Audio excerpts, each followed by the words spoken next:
and we can go ahead and get started when you are ready. Perfect. Thank you very much. This evening we have two public meetings and then a single item on our regular meeting. I'll just read the too long Planning Committee meeting number 06/2021 notice of collection. Personal information collected as a result of this public hearing and process is collected under the authority of the Planning Act and will be used to assist in making a decision on this matter. All names, addresses, opinions, and comments may be collected and may form part of the minutes, which will be available to the public. Questions regarding this collection should be forwarded to the Director of Planning Services. The purpose of public meetings is to present planning applications in a public forum, as required by the Planning Act. Following presentations by the applicant, committee members will be afforded an opportunity to ask questions for clarification or further information. The meeting will then be open to the public for comments and questions. Interested persons are requested to give their name and address for recording in the minutes. Interested members of the public can also email the committee clerk or the assigned planner if they wish to be notified regarding a particular application. No decisions are made at public meetings concerning applications unless otherwise noted. The public meeting is held to gather public opinion. An exception to this rule is combined reports, which consolidate the public meeting and comprehensive reports. These applications are deemed by staff as straightforward and routine. This business practice has been in place for a number of years and is received by the applicants as efficient customer service and effective use of committee time. Please note that staff use discretion in determining if an application can be a combined public meeting comprehensive report to expedite the approval process. Public meeting reports are provided to inform the public of all relevant information. Information gathered is then referred back to Planning Services. Committee staff for the preparation, is then referred back to Planning Services staff for the preparation of a comprehensive report and recommendation to Planning Committee. This means that after the meeting tonight, the staff will be considering the comments made by the public in their further review of the applications. When this review is completed, a report will be prepared, making a recommendation for action to this committee. The recommendation is typically to approve with conditions or to deny. This committee then makes a recommendation on the applications to City Council. City Council has the final say on the application from the city's perspective. Following council decision, notice will be circulated in accordance with the Planning Act. If a person or public body would otherwise have an ability to appeal the decision of the Council of the Corporation of the City of Kingston to the local planning appeal tribunal, but that person or public body does not make oral submissions at a public meeting or make written submissions to the City of Kingston before the bylaw is passed, that person or public body is not entitled to appeal the decision. So we'll begin with our first zoning bylaw amendment public meeting, which is regarding 13.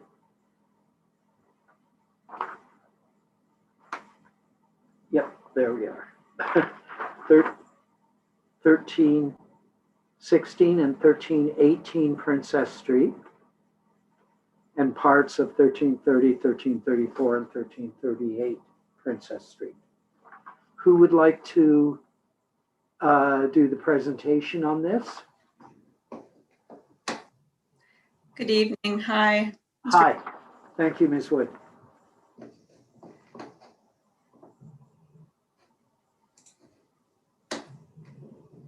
Great, thank you very much, and good evening, Planning Committee, members of the public and staff.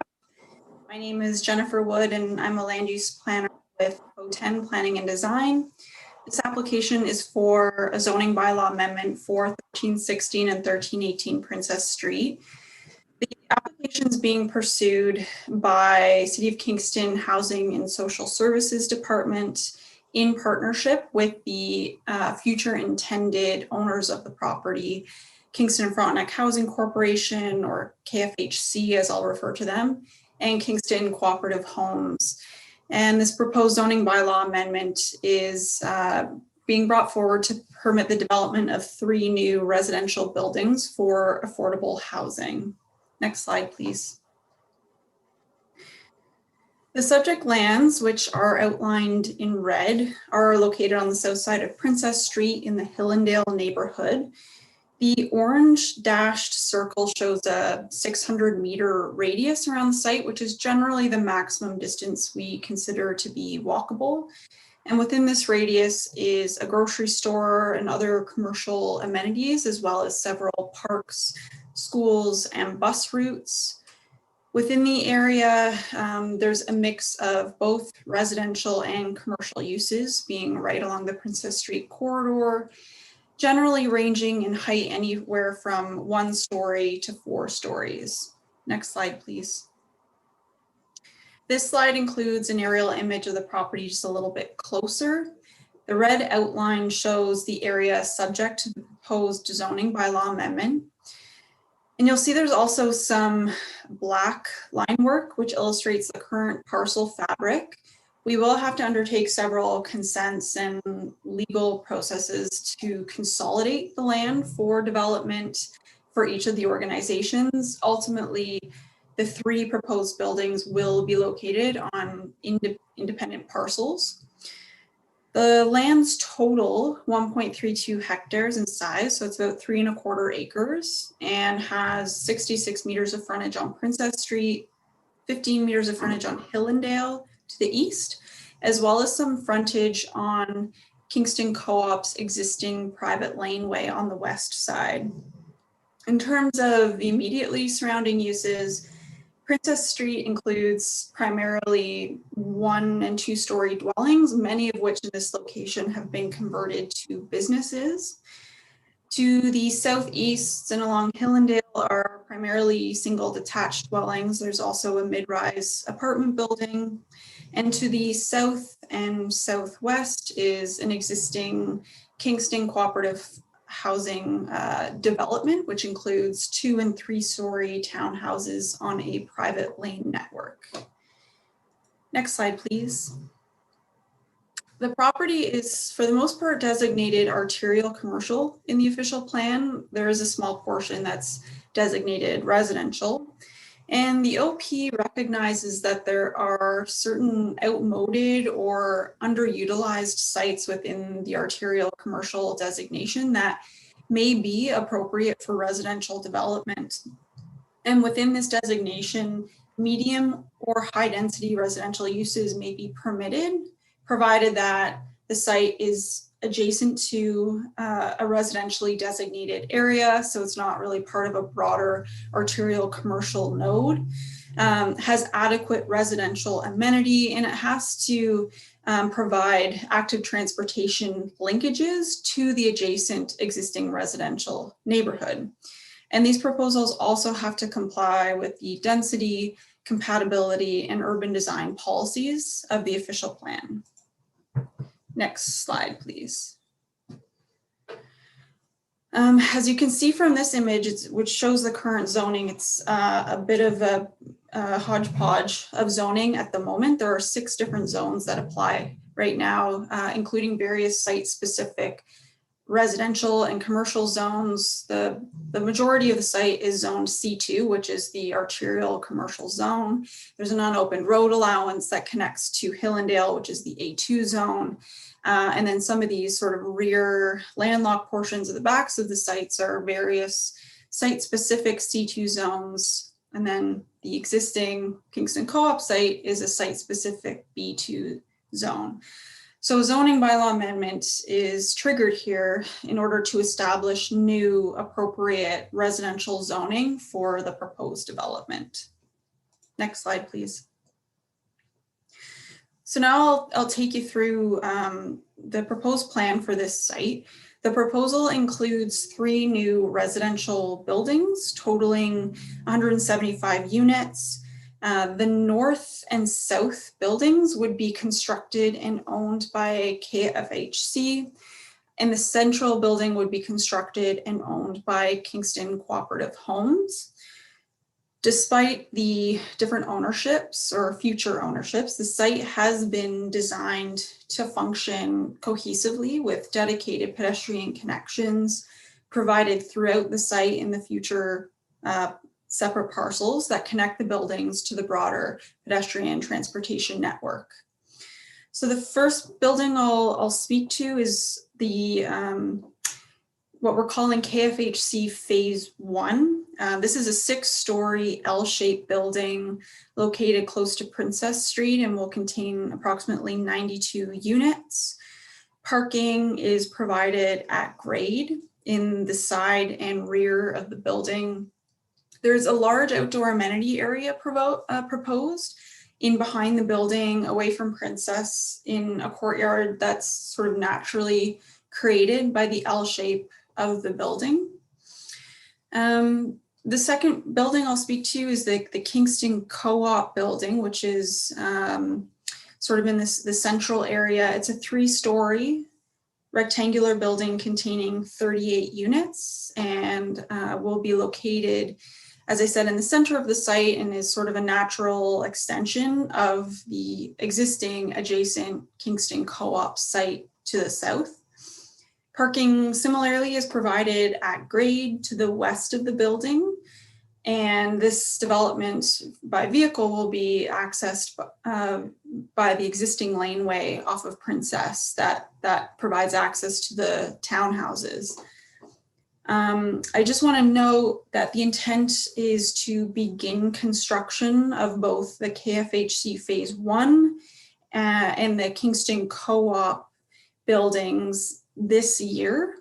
The third building, which we're calling KFHC Phase 2, that's the building located in the south end of the site. That is intended to be constructed not for a few years, but we are proposing to rezone this portion of the site now to be able to accommodate a 6-story building containing roughly 45 units, so that once KFHC has the funding and the resources available to undertake this project, the zoning will already be in place to facilitate development through site plan control approval.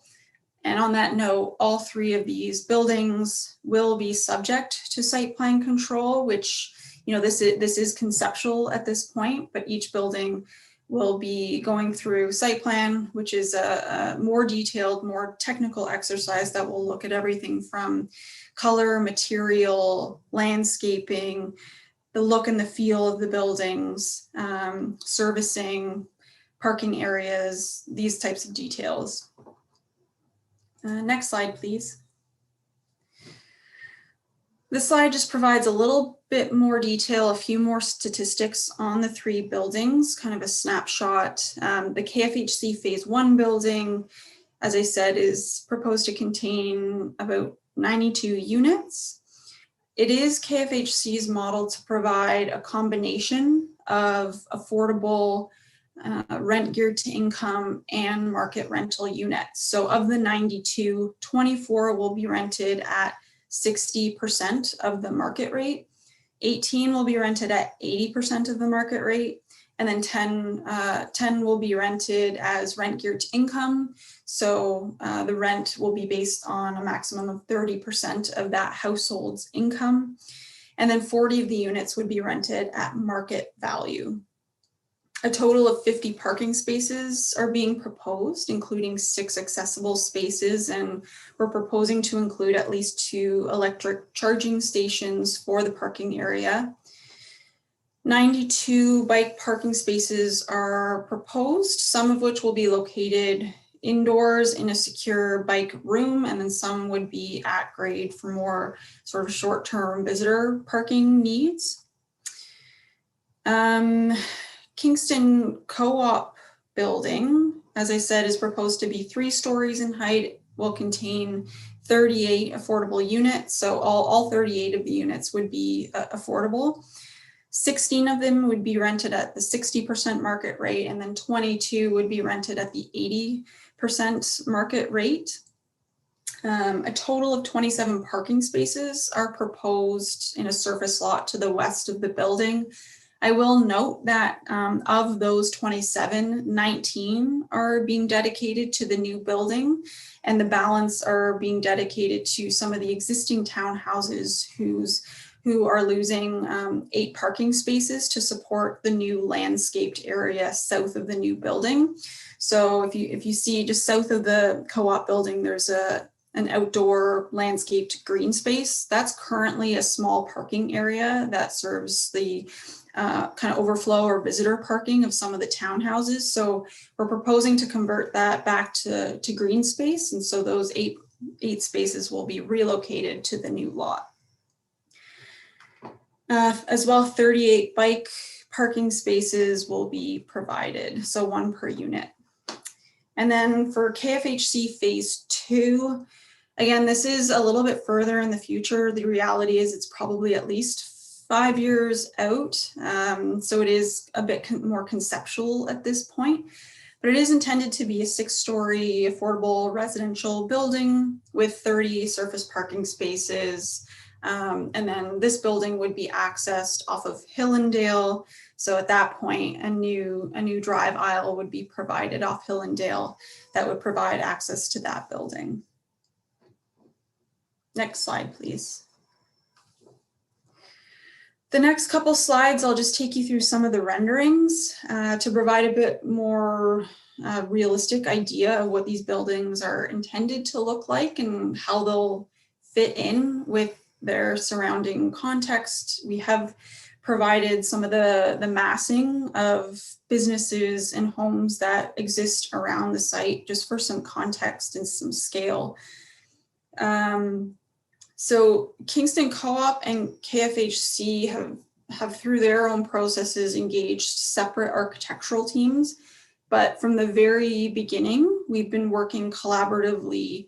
In fact, we have weekly design meetings with both teams. Kingston Co-op's in the room, KFHC's in the room, both architectural teams are in the room, both civil engineers are in the room, to basically design this site and these buildings to ensure an appropriate integration. And while the two organizations will have distinct designs, the overall look and feel of the buildings will and are intended to complement one another. So this is a view looking southwest. So the road that you can see is Princess Street. You can see the L-shaped phase 1 KFHC building. It's kind of close to Princess Street. We're proposing a 6-meter setback in order to provide a bit of separation from the busy road, but also to, make sure we're enhancing the boulevard and really framing the streetscape. The 3-story Kingston Co-op building you see sort of in the middle there, it's sited on the western portion of the parcel to integrate with the surrounding development. But what it'll also do is kind of help break up the extent of the surface parking proposed that also east of the building. And because of its siting, its location, it provides a bit greater setbacks to the existing co-op buildings and more opportunity for landscaping on the site. And then the future phase 2 KFHC building you'll see is situated at the southern portion of the site with sufficient setbacks to existing buildings, both to the east. Those buildings on Hillendale have very significant rear yard setbacks. And we've also, through the design process, sort of pushed that building a little bit further north to maintain a buffer and a landscape buffer from those existing Kingston Co-op townhouses, which are 3 stories in behind that building. And the location and the orientation of this building also kind of provides a visually interesting terminus of the entrance as you're coming in off of Princess Street. Next slide, please. This view is sort of the exact opposite. So we're looking northeast. If you were above in the sky of the Kingston Co-op site where their townhouses are located. So this kind of gives you a better sense of some of the outdoor landscaped amenity areas. So the large courtyard with the L-shaped KFHC building, as well as the landscaped courtyard in behind the Kingston Co-op building as well. You also get a bit of a sense of some of the pedestrian linkages that are proposed. So those are the lighter gray areas. So those are going to be dedicated separate pedestrian walkways. So that will connect throughout the site. So if, for example, you were leaving Kingston Co-op and you wanted to get to Hillendale, you don't necessarily have to come out through their parking area, out of the private lane, out to Princess, across Princess and down to Hillendale. They'd actually be able to walk through this pedestrian network through the broader site to get to Hillendale and vice versa. Next slide, please.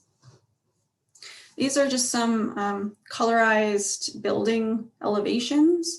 So the top elevation is looking west as if you were kind of standing at Hillendale looking westward. And then the bottom elevation is looking east. As part of the planning report that was submitted, there are a number of other renderings of different perspectives from different views, pedestrian scale, high in the sky. So if there is interest in seeing more perspectives, I would encourage you to take a look at that report. I also have more views at the end of the presentation if there is interest in seeing them. Next slide, please.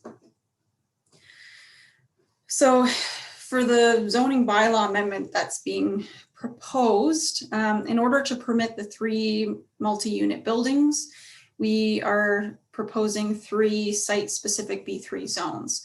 In the case of all 3, we're proposing a parking ratio of 0.5 spaces per unit.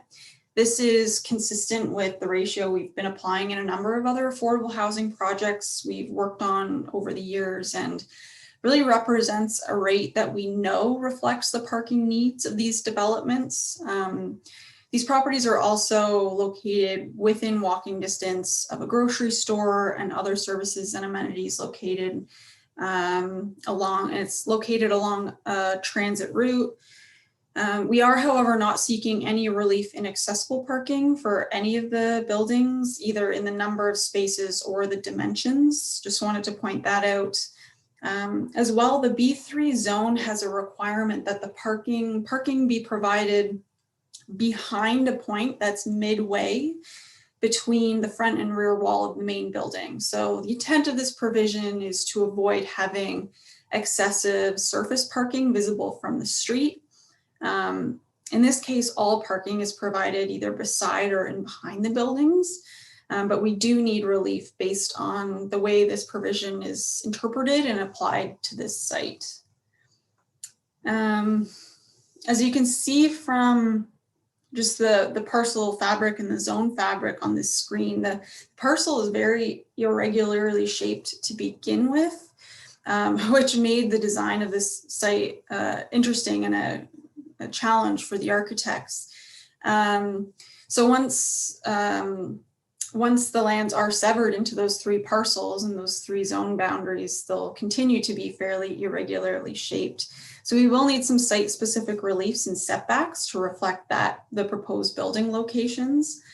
Each building, however, has been strategically located to provide sufficient setbacks from the proposed buildings and also abutting development. We are proposing an increase in density for the 2 6-story buildings. The maximum permitted density in the B3 zone is 123 units per net hectare. And these 2 buildings will have a proposed density of 189 and 113 dwelling units per hectare, respectively. The co-op building is within the density requirements of the B3 zone. Finally, all three zones will require relief in lot occupancy. So this is the ratio of GFA, gross floor area, to lot area. Despite the increase proposed, each development will provide sufficient outdoor amenity and landscaped open space and won't result in the overdevelopment of these lands, which is really the condition that this provision is intended to mitigate. I do have a further breakdown of the specifics of further reliefs in later slides if anyone has particular questions about the reliefs being requested. Next slide, please. So to summarize, it's my opinion that this proposed zoning bylaw amendment and these three developments represent good land use planning. They're in proximity to transit routes, schools, parks, open space, commercial and employment uses that support intensification in this location. The proposal is consistent with the PPS in that it's compatible intensification and an efficient use of urban serviced lands. It conforms to the official plan as it's a compatible form of residential intensification and will support residential and affordable housing options in the city. And in conclusion, it's my opinion that this proposal represents good land use planning. And with that, I would be happy to answer any questions or respond to comments. Thank you. Thank you, Ms. Wood. I'll now turn to whichever city planner wishes to speak to the preliminaries. Mr. Barr. Thank you, and through you, Mr. Chair, notice for this application was given in accordance with the Planning Act. Since advertising the public meeting, we have received correspondence which are included in tonight's addendum. Any correspondence written or voiced will be included in a future staff report when this comes back for a comprehensive meeting with an address to each of the comments. Other than that, we have received no additional communication so far. Great, thank you, Mr. Barr. I'll now open this up to the committee for questions of either our planners or the proponent planner. Who would like to ask questions? Yes, Mr. Kiley. Thank you, Vice Chair Kiley. Oh, no, that's fine. That's fine. I'm just wanting to clarify with our planner, Mr. Barr. I think there was a correspondence that came in today about this, and maybe Bill can correct me if I'm wrong, but it was related to these files. Yeah, I don't know if you received that or not. Through you, Mr. Chair, Councillor Kiley, we did receive that email, or I guess those correspondence that were included in the addendum. I believe it's about 3 pages from a neighbor. Okay, perfect. Maybe I misheard you. I thought you said you hadn't received correspondence. I wanted to make sure you saw it. My apologies. We haven't received any additional correspondence other than what's included in the addendum. Fair enough. Yep. Thank you. Thank you. Further questions from the committee? Yes, Councillor Asanic.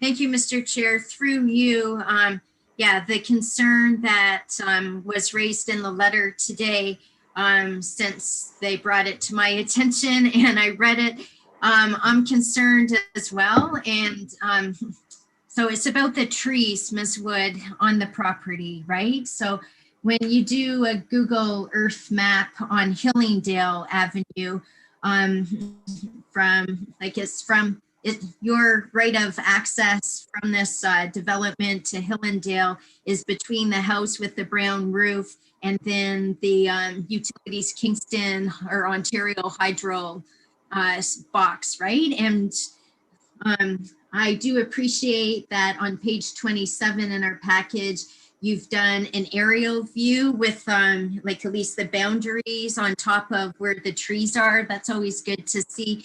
So when I look at where on Google Earth, where the current sign is that says about tonight's meeting and the zoning application between the house with the brown roof and the hydro, it just looks like all those trees are going to go. But when I see the map on like the aerial view on page 27, it looks like the laneway is pretty narrow. Do you know like when you build your laneway, are there still going to be trees left outside of your property line from Hilling View? Like what's the view going to look like from Hillendale? What's the view going to look like from Hillendale when you've built out your laneway in terms of the trees that you can see right now? Thank you, and through you, Mr. Chair, and we did receive and took a look at that correspondence as well. And I'm just wondering if potentially the clerk would be so kind as to bring up slide 15. That's a concept plan that kind of shows what the current kind of proposal is for that strip. It's a 15-meter wide strip. My understanding is it's actually currently part of the, couple more slides down, part of the municipal road right-of-way. So it is, my understanding, an unopened road allowance. It's 15 meters wide currently. One more, please. There we go. Oh, perfect. Thank you very much.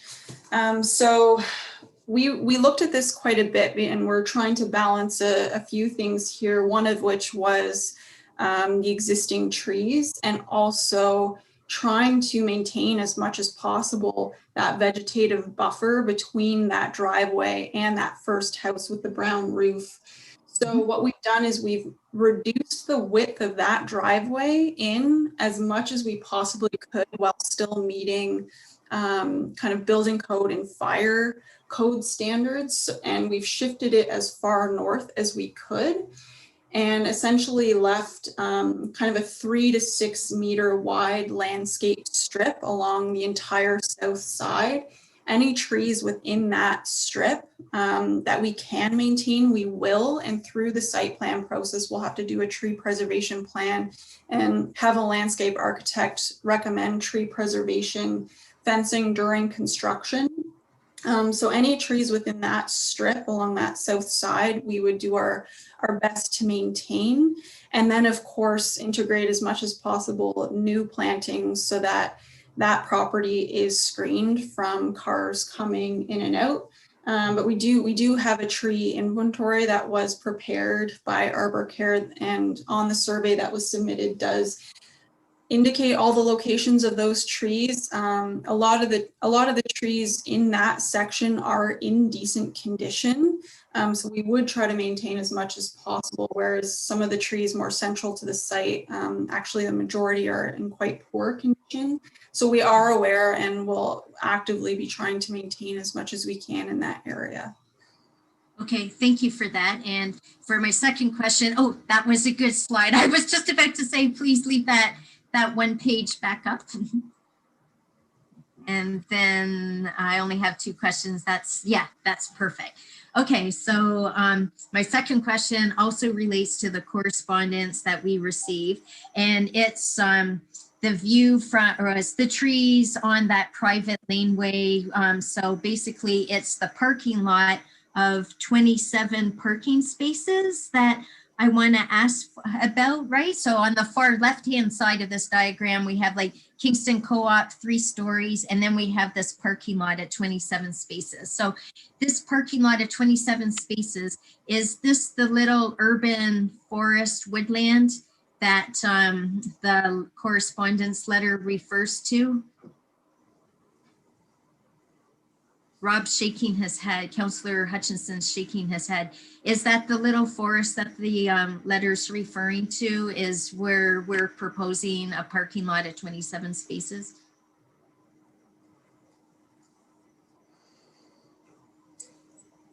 Through the chair, I would have to confirm and get back to you on that one. I don't have an answer to that right now.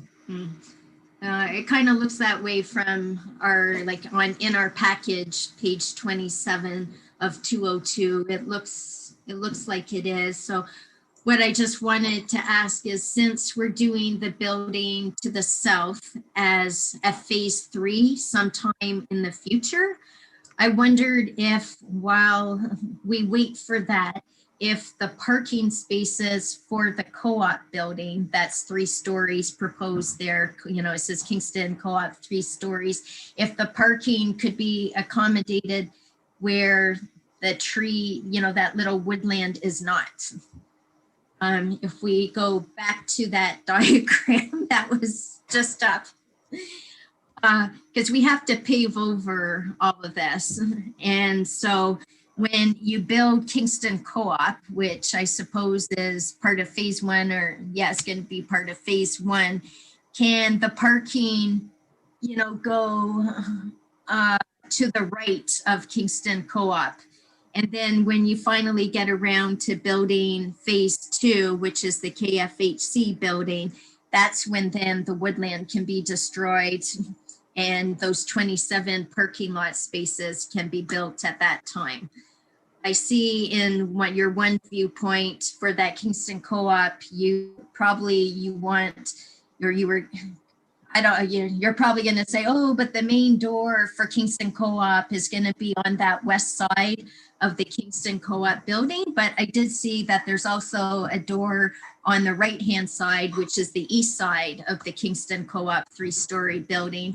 So, you know, like maybe for the 2 years or so that you're waiting to build phase 2, that the people who need parking for the Kingston Co-op could be parking on the east side. And then, you know, as the last phase comes in, that's when you can pave over Paradise with an asphalt parking lot to build the 27 parking spaces on the west side. It's just to try to save the trees, unless there's not very many trees in that 27 parking space area. But it kind of looks like there are a lot, or maybe there's not, I'm not sure. Through you, the chair, I have the tree inventory up right now. 1, 2, 3, 4, 5, 6, 7 trees that were identified as, and keep in mind, as part of an tree inventory, only trees of a certain size and larger do get captured. So if there are kind of smaller plantings and more scrub that do look lush on an aerial image, they don't get captured by the inventory. So there's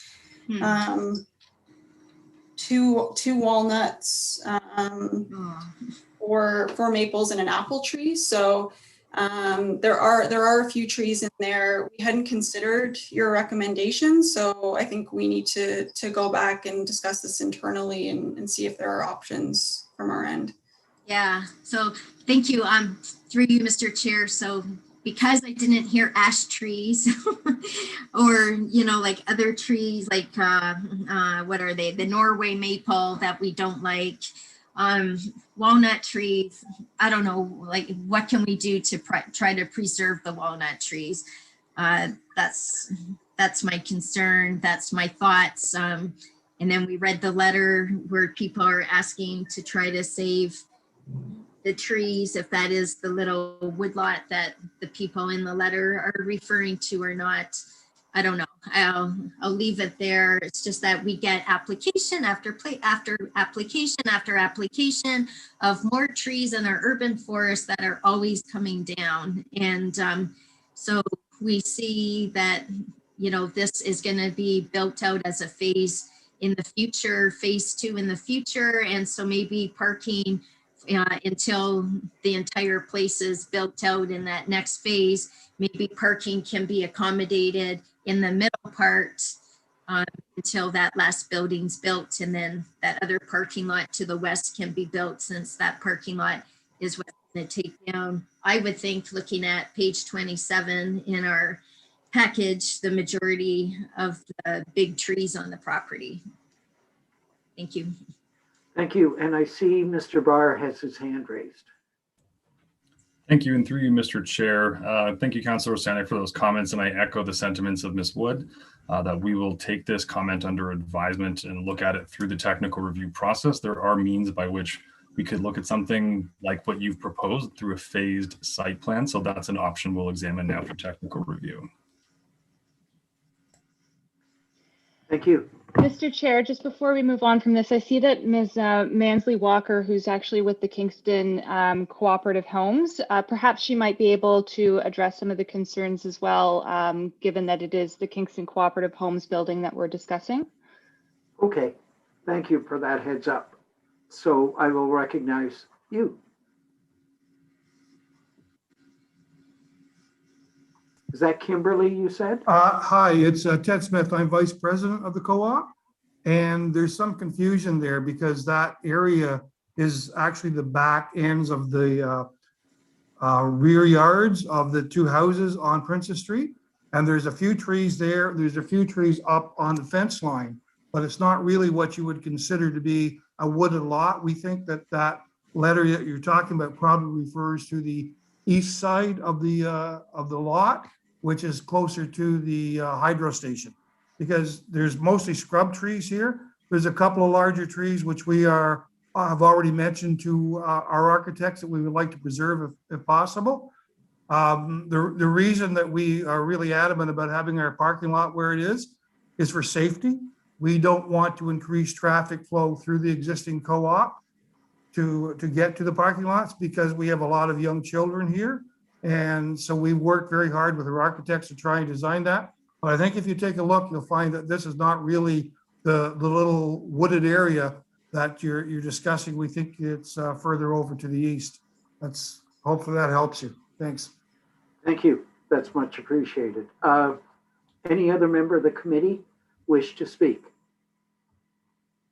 Yes, Councillor Hutchison. Thank you, Mr. Chair. First, I'll confirm what Mr. Smith said there. Okay, that's not not wooded in any real sense. It's grass where the parking lot there is. And as I read the letter that came in here today, they were talking about the Hillendale Stub Road, which is there are a fair few trees. So I think that's what they're referring to. My first question is, just to be accurate here, it's proposed that the KFHC building, the first phase is not 90 units, but now it's 92.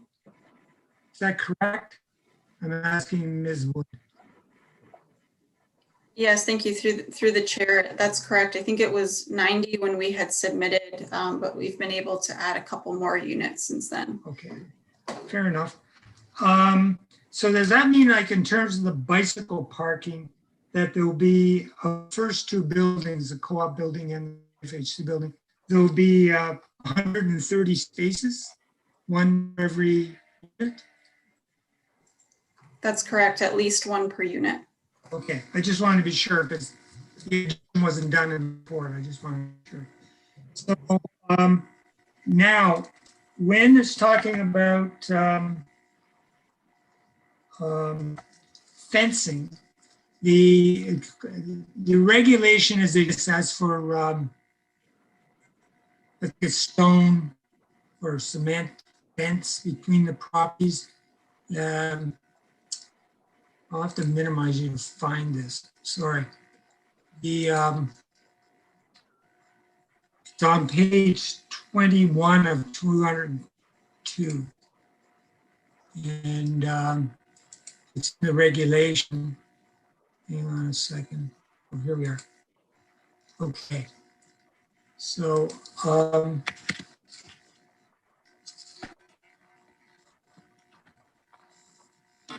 it's got to do with side yard. Such side yard will be fenced with a masonry wall not less than 1.4 meters in height. So not stone, but masonry. In the proposal, it doesn't really tell us what the situation is. So it might be important in terms of access or privacy or for either party. So I'm just wondering what the proposal does include. I'm just looking for the information, that's all.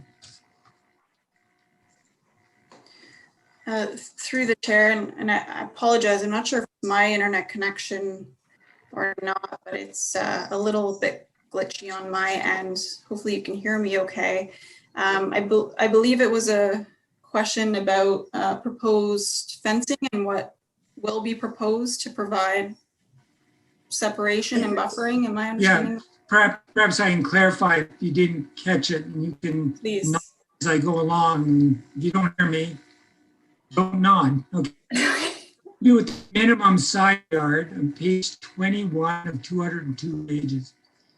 Talks about the regulations and how high, how great the side yard has to be. And then below, when it's talking about the side yard, it indicates such side yard shall be fenced, the masonry wall not less than 1.4 meters in height. Such fence is to be erected, 0.2 meters from the lot line. That part doesn't matter. When you're talking about the proposal, it doesn't say anything about that. It doesn't refer to that. It just says proposed to apply standard 3 meters required setback from all lot lines except the defined front lot line. Okay, so the question is, what kind of fencing is going to be between these properties? So, I think my answer at this point is we're not quite sure yet because haven't yet submitted for site plan control approval, but and maybe that's something we need to work with the neighbors on a little bit. But I think typically we would look at least a 6-foot wood privacy fence to provide that visual screen, but it is something that we will look at in more detail through the site plan control process. Okay, thanks. I just wanted to point it out. Thank you. Mr. Chair. Thank you. Any other questions from the committee? If not, if you could take the chair, please. I do, and I recognize you. Thank you, Vice Chair. Couple of quick questions about the Phase 2 Kingston Frontenac housing development. We often see in renderings beautiful wooded, fully landscaped areas. My concern is it usually takes a decade for at least for that growth to take place. Is it possible that, I'm not asking for a full site plan for the Phase 2, but is it possible, since we have trees being proposed as a buffer between the existing co-op and the Phase 2, that those could be planted now in so that they would already be fairly grown by the time the phase gets built out? Is that something that the proponent could take back to KFHC as a request? Yes, absolutely. Okay, I think that would definitely be a positive. The other thing, the Hillendale entrance, I know it's primarily to serve the Phase 2 development, but is it proposed that that will go in sooner than the Phase 2 build out? Because it will also be a convenience for the Phase 1, I would think. The hope is actually to only use the Princess Street entrance for Phase 1. The traffic study shows that that's sufficient to accommodate the movements in and out for the Phase 1 development alone, and that the driveway and all the alterations to that strip to Hillendale would come later at Phase 2. We haven't received technical comments from staff at this point, so we're still working through some of the details on whether that needs to happen now or whether it can be delayed. But it is the intent, and it is possible to service Phase 1 just from the Princess Street entrance at this point. It was mentioned that that would provide a link for pedestrians to access the grocery store and such, rather than going on Princess. At the very least, could there be a walkway provided along there until the the road is built out? It's certainly something that we can look at. We'd have to ensure that there's appropriate lighting and accessibility and Sure, those aspects, but it's something that we can go back and look at. great. I appreciate that. Thank you. So, Yield the any chair to you. further question? Oh, sorry. Any further questions? Seeing none, I'll turn to the public. Are there any members of the public that would have questions of the proponents? Mr. Chair, I'm just going to remind members of the public, if they wish to speak at this time, if they could please use the raise hand function that's located at the bottom of their screen when they move their mouse. I'm just going to give a couple of seconds to see if there's anyone who would like to speak. Mr. Chair, I do see one or two hands here, so I'm going to ask Ms. McDonald if she could unmute herself, and if she could let us know her name and her address for the record, that would be great. Thank you. Hello, my name is Elizabeth MacDonald. I live at 180 Hillendale Avenue. I have provided a 4-page written submission to the committee, and I thank you for your indulgence in reading that much. However, I do have concerns, and I'd like to clarify a few things that appear to be a source of some confusion. The letter that I wrote talking about trees and wildlife habitat looks specifically and only at the property that is on Hillendale Avenue. That is heavily treed with mature trees. It was referred to earlier in the presentation as a non-open road allowance. However, it is not anymore. It is an R1 residential lot, the ownership of which is murky. It is shown to be part of the Princess Street properties, which it's not at all. And so I find it somewhat disquieting, clearly because I live right next door to it, that things proceed without proper processes being followed. I have concerns about increased traffic on Hillendale. After you've killed all those trees and those on the neighboring properties, because let's be honest, a 100-year tree will not survive gouging out services in a road. Where will traffic then go? It will go for 200 meters, actually. Oh, 200 feet. Sorry, I'm old school. 200 feet out to Princess Street to an uncontrolled intersection that is offset with McNichol.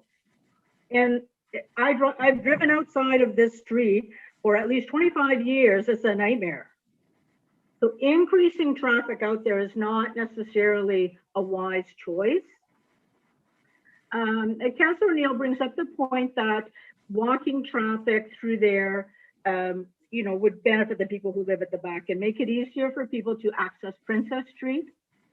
Well, certainly that's true. However, again, the difference is only 100 feet between the entrance point that they would come into. So they would basically 50-50, 200 feet they would miss of walking on Princess Street. At least Princess Street has controlled signals at the food store. So again, I'm quite concerned that multi-family residential gets put on a single-family residential lot. And forgive me for not pulling any punches, but this has been a long sort of slog. You're just going to wipe out a huge number of trees, kill a green space. Why? There's 200 meters, no, 200 feet. Sure, I get confused over these different measurements of access on Princess Street. Princess Street is much easier to control. The traffic study that was done on Hillendale totally ignored the fact that there's a 4-floor apartment building exactly opposite the entrance of this residential lot. It never was a road. It's only 50 feet wide. It does not qualify as a road, which needs to be 66 feet. And it's only from a plan of subdivision, not from a Crown surveyor. So I certainly urge you to take this into consideration when you're looking at the lot. The lot itself, the proposal, you know, it's great guns back there. So it's hardly a case of not in my backyard, because literally it will be.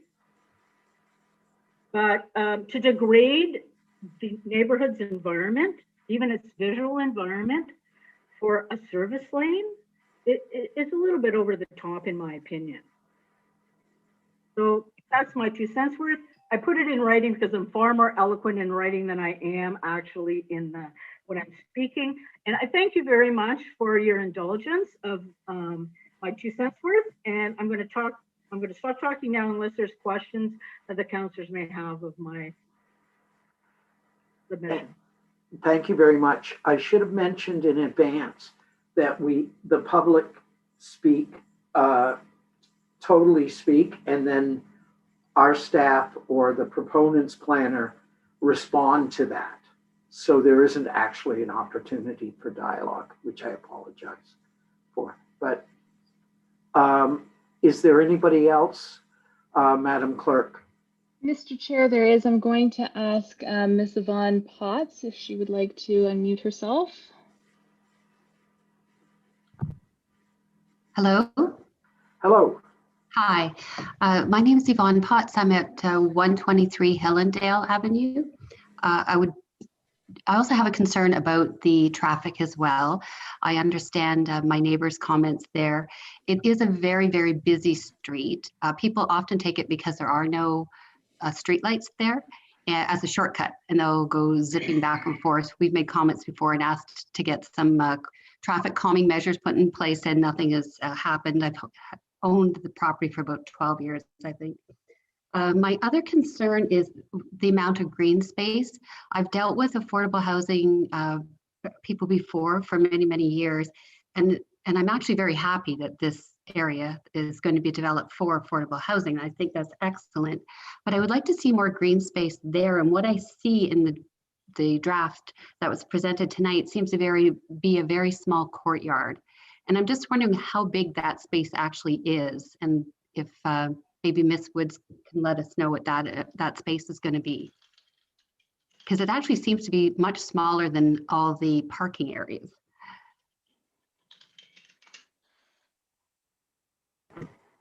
Thank you, Ms. Potts.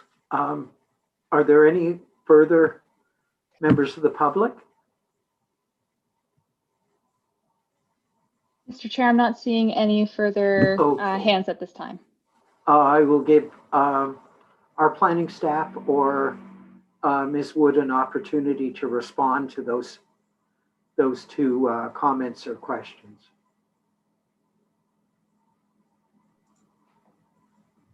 Thank you, and through you, James, I'm happy to take a crack at it first if you'd like. First of all, thank you for those comments. I think the comments regarding the existing vegetation and trees along the strip off of Hillendale is something that we're hearing loud and clear, and is something that we need to look at a bit further and take back to our team. So thank you for those comments. With respect to the ownership of that strip, that is something that we can certainly confirm, but it is my understanding that that is city owned at this time and part of the overall lands, but we can confirm that absolutely. Thank you for your comments about traffic concerns. So as was noted, a traffic study was undertaken, and I think what this site does benefit in some regards from is the fact that each building will have a separate access point for vehicles. In that way, it will really spread out it will distribute vehicles coming and going from the site. So traffic coming in off of Hillendale will for the most part be for that future kind of 5 to 10 year out phase 2 KFHC building, which is intended to be 45 units. Obviously, at that point, it would be open to the greater parking area of phase 1 and phase 2. So we would probably see some more traffic coming in for convenience to phase 1 as well. Based on the traffic study, level of service of surrounding intersections weren't, indicated to experience much of an impact at all from the trip generation that comes out of that modeling. But do appreciate that there are existing traffic concerns in this area on Hillendale and Princess Street. Again, comments and concerns related to the amount of just overall landscape green space are well taken and something that we need to go back and look at further. I don't have exact sort of dimensions or areas offhand right now for those landscaped open spaces and courtyards. We can certainly provide those. They do serve both as landscaped amenity that's required by zoning, which is 30% of a site, and also satisfy kind of private amenity space needs of the zoning bylaw for those residents. So we can provide some of those exact numbers back to members of the public.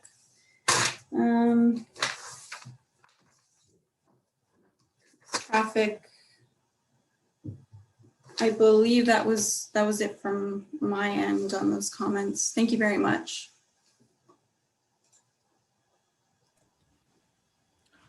Thank you, Ms. Woods. And through you, Mr. Chair, I just wanted to clarify one part of this related to the ownership question, as I believe Ms. Woods has covered off all of the other comments raised so far. I can confirm that the piece that juts out from the property out to Hillendale is owned by the City of Kingston. It was a part on a former plan of subdivision as part of a road allowance that the city passed a bylaw for to stop up and close in 2016. So that has gone through council already, which is why it's been integrated as part of this development. So that portion is owned by the City of Kingston.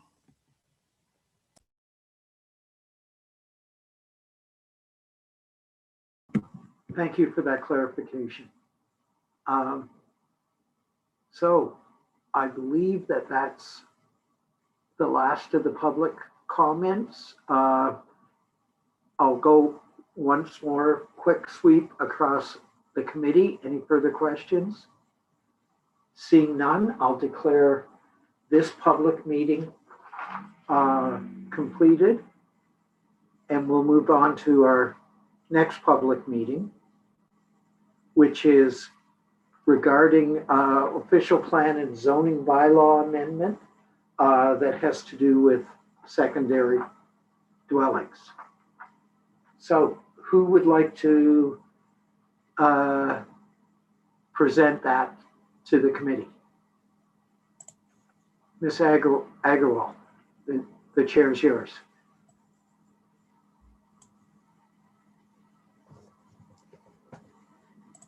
Thank you, and through you, Mr. Chair. Good evening, everyone. My name is Sukriti Agarwal, and I'm the Manager of Service Standards and Data Management with Planning Services. I'm sorry, could you move just a little closer to the mic? Yes. The volume isn't great, or I'm getting old. Thank you.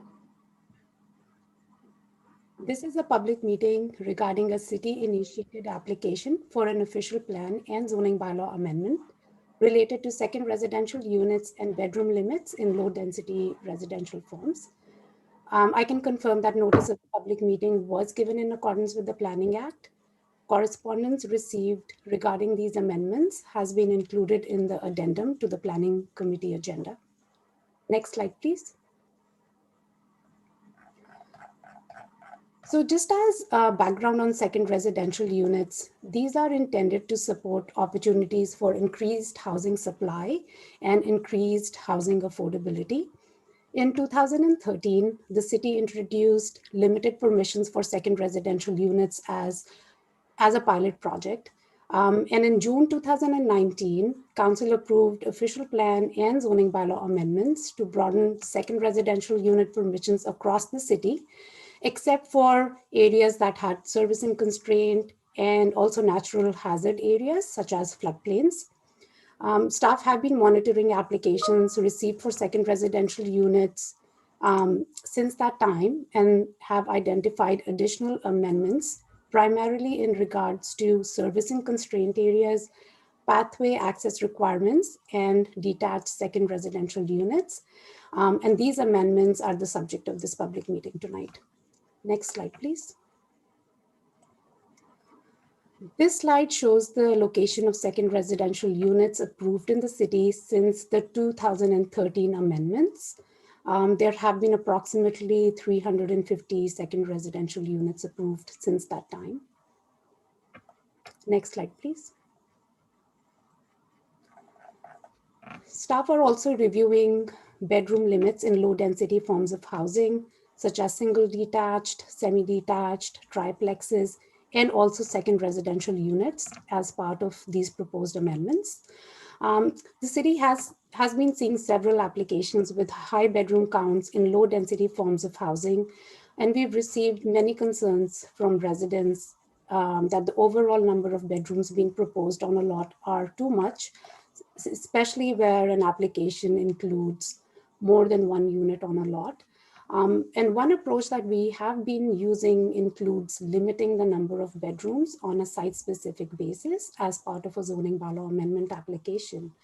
However, where there is no Planning Act application, there is no mechanism currently in the zoning bylaws to limit the number of bedrooms on a property. There was a previous staff report in 2013, which was brought forward to the Planning Committee, which provided a review of how other municipalities in Ontario were regulating number of bedrooms in residential units, which was either through a licensing bylaw or through the zoning bylaw. And staff have included an updated review of maximum bedroom limits in other Ontario municipalities in Exhibit B of the public meeting report. And I just wanted to indicate that as background information, staff had included data on bedrooms that we are seeing in second residential units as part of the public meeting report. However, it was just brought to our attention that the total bedroom counts that were included in that information were combined bedroom counts for principal units and second residential units. So we will be updating that information as part of the comprehensive report. Next slide, please. Before presenting the proposed amendments, I just wanted to quickly go over some of the current regulations related to second residential units. Currently, second units are permitted in association with single detached, semi-detached, linked, and row house dwelling units, unless the property is located in a servicing constraint area or in a natural hazard area.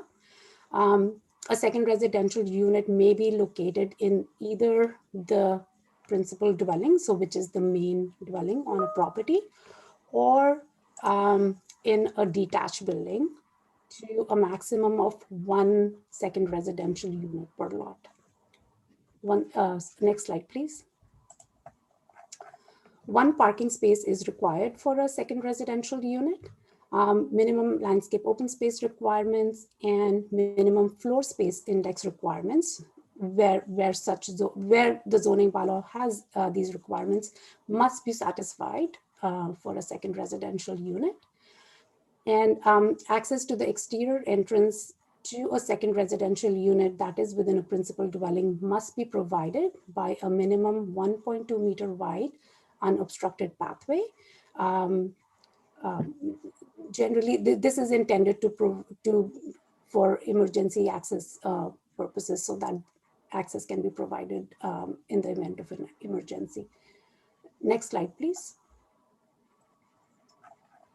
So in addition to the regulations that I just talked about, second units in a detached building are subject to some additional requirements. So for example, such units are subject to minimum yards and maximum height that is applicable to the principal dwelling unit. However, where such units are located within the required rear yard or the interior side yard, a minimum setback of 1.2 meters is required from the rear lot line and also from the interior side lot line.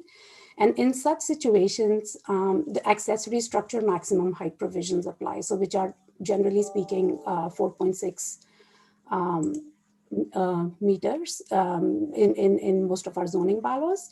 And also in these cases where second units are located closer to the lot lines, a 1.8 meter tall solid privacy fence is also required. Also, there are existing regulations which prohibit the severance of a detached second residential unit into its own lot. Next slide, please.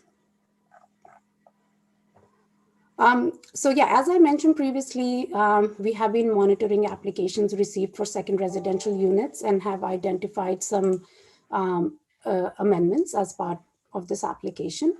The proposed official plan amendment includes changes to Schedule 11C, which shows the servicing constraint areas throughout the city.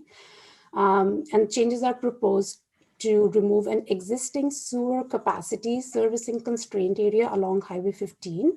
And changes are also proposed to add a new sewer capacity servicing constraint area near Fairview Road. And these changes have recently been identified by Utilities Kingston. An amendment is also proposed to remove the reference to the St. Lawrence community from the second residential unit policies in the official plan, as it relates to confirmation of water supply, as this area is located outside of the urban boundary and it's not identified as a settlement area in the city's official plan. Next slide, please. The proposed amendments to the zoning bylaws are intended to amend existing provisions related to second residential units, and also to add new regulations on maximum number of bedrooms in dwelling units. The proposed zoning bylaw amendment will also implement the proposed official plan amendment related to the removal of an addition of servicing constraint areas. So this will impact zoning bylaw numbers 3274, which applies to the former township of Pittsburgh, and zoning bylaw number 8499, which applies to the central area of the city. Next slide, please.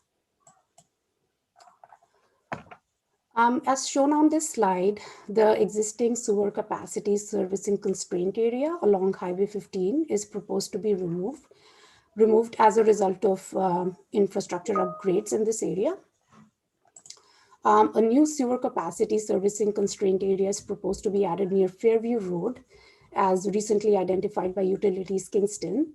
And this would mean that new second residential units will not be permitted within this area unless infrastructure upgrades have been undertaken by Utilities Kingston.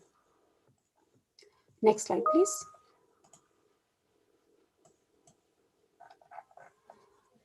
A housekeeping amendment is also proposed to remove references to the Kingston, Frontenac, Lennox, and Addington Public Health Unit as the approval authority for septic systems in the rural area, as the service is now being provided by the city's Building Services Division. And also, as I previously mentioned, an amendment is proposed to remove the reference to the St. Lawrence community that is located in the eastern portion of the city, from the second residential unit policies as it relates to confirmation of water supply. This area is on partial services and it's not included as a settlement area in the official plan. So, so that's why like a housekeeping amendment is proposed to remove this from those policies. Next slide, please.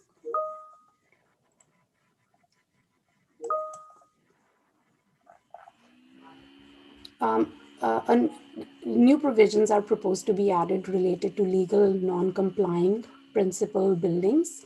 So these would include those buildings where the performance standards, so for example, the yard setbacks or the height, don't comply with the zoning bylaw. However, they were constructed in accordance with the zoning bylaw that was in effect at the time of construction. So it is proposed that where an existing principal building, so this would be the main dwelling, is legal non-complying, a second residential unit may be permitted within that existing building or may be permitted as being attached to that principal building, provided that the addition complies with the zoning bylaw. Similarly, a second residential unit may be permitted in a detached building if the detached building complies with the zoning bylaw. So this would be regardless of whether the main building complies with the performance standards of the zoning bylaw. The main idea is that with these permissions in place, such applications will not need to go through a committee of adjustment process. It's also proposed to be clarified that for the purposes of a detached second residential unit, the existing dwelling unit is to be considered the principal dwelling unit or the main dwelling unit. This is intended to ensure that the detached second residential unit is ancillary and subordinate to the principal dwelling.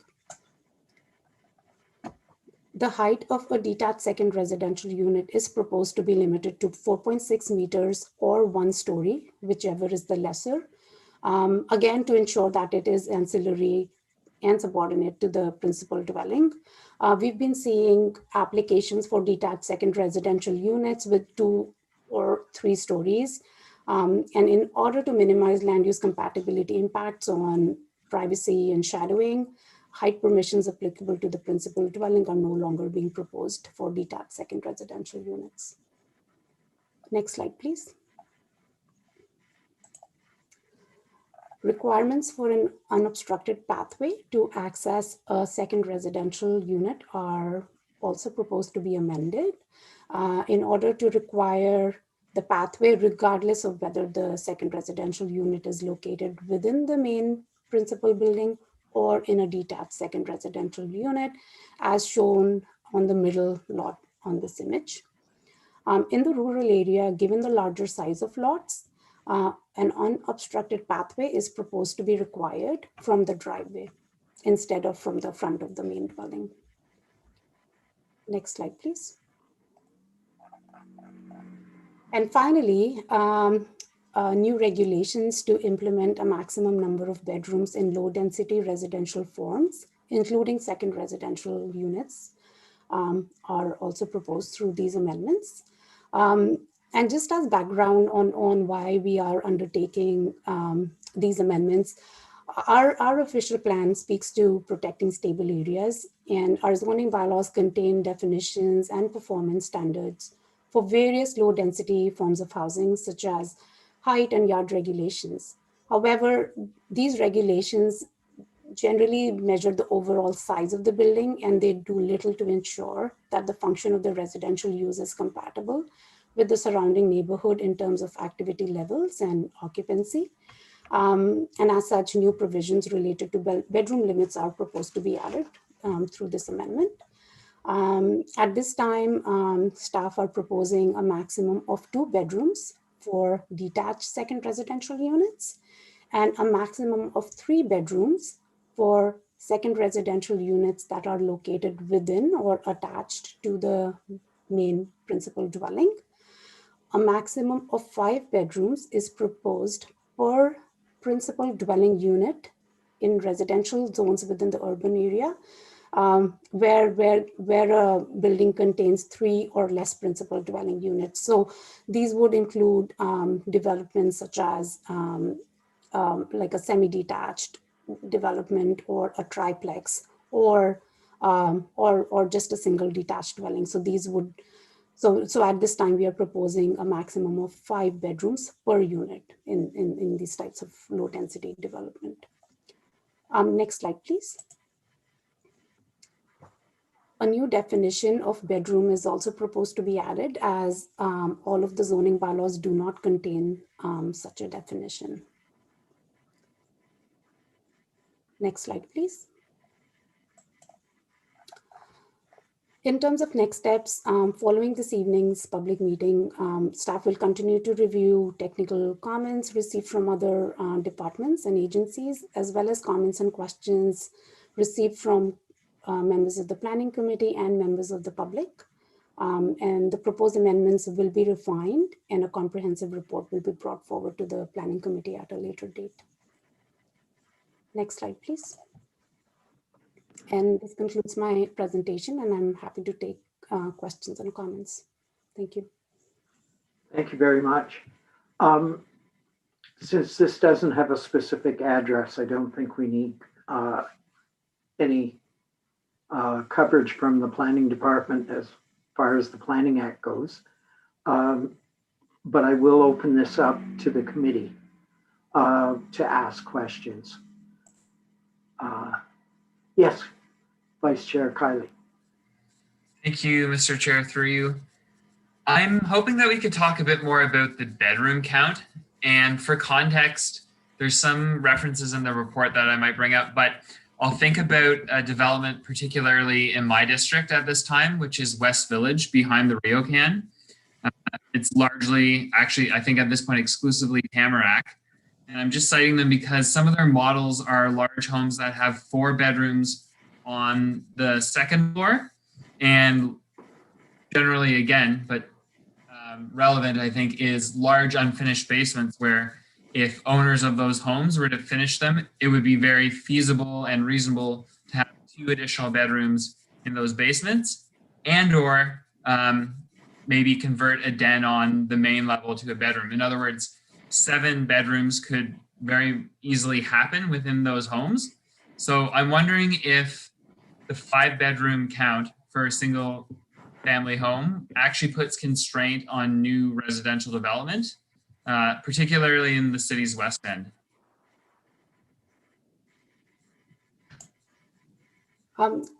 Thank you, and through you, Mr. Chair.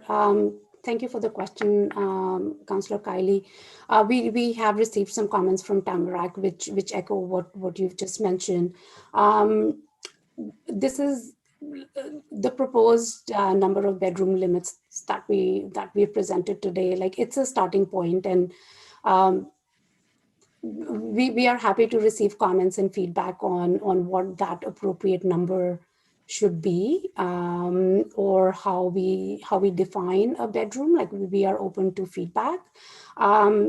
We do acknowledge that the way we have defined bedrooms at this time includes dens and studies, because there is always that potential that these get converted into bedrooms later on, even though they may be shown as a den or a study in the floor plans that come in for building permit applications.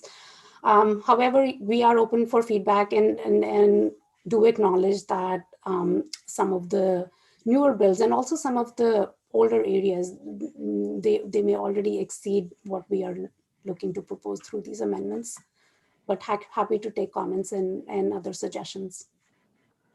And I see Commissioner Agnew has raised her hand. The floor is yours. Thank you, and through you, Mr. Chair. Yes, just to echo Sukriti's comments, when we were working on this, we were trying to look at a balance at, what could make sense for the city as a whole. And it's important to think about that because, from a fairness and equity perspective, we can't be targeting certain areas of the city differently than others with respect to this issue. So generally, we were trying to look, and as Sukriti indicated, we did have some issues with the data that came out of our land management system that we're cleaning up. But we are looking at, generally speaking, what would be the typical size and the number of bedrooms. So we don't see a lot of dwellings being built that have more than 5 bedrooms in them. Certainly, as Sukriti indicated, we're open to feedback, and specifically with the way that the bedroom definition has been put together, it could include more space. So we are happy to look at that. We're not trying to put significant limitations on any one area in particular, but also trying to address what's been a persistent issue and has led to at least 2 different conversations on interim control bylaws and led to secondary planning studies looking at the need to address greater compatibility and better planning policies with respect to protecting neighborhoods. So it is a balance, but certainly we're happy to take feedback and encourage people to certainly some of the other planning consultants in town that we've heard some that are representing clients to provide recommendations or alternative policy suggestions for us to look at as well. So thanks for your comments. Yeah, through you, Mr. Chair. Thank you. A quick follow-up, because that is helpful, and it is good to be reminded that this is just the beginning part of the process and feedback is welcome. I was wondering about a particular paragraph in the staff report that said 2.4%. I'm just actually going to pull it up. I sent it in an email. 2.4% of single detached dwellings, excluding downtown and harbor area and the Williamsville Main Street corridor. Ms. Agnew, you just mentioned the interim control bylaws. Is that why those two areas were factored out? I can answer that question. Sure. Through you, Mr. Chair.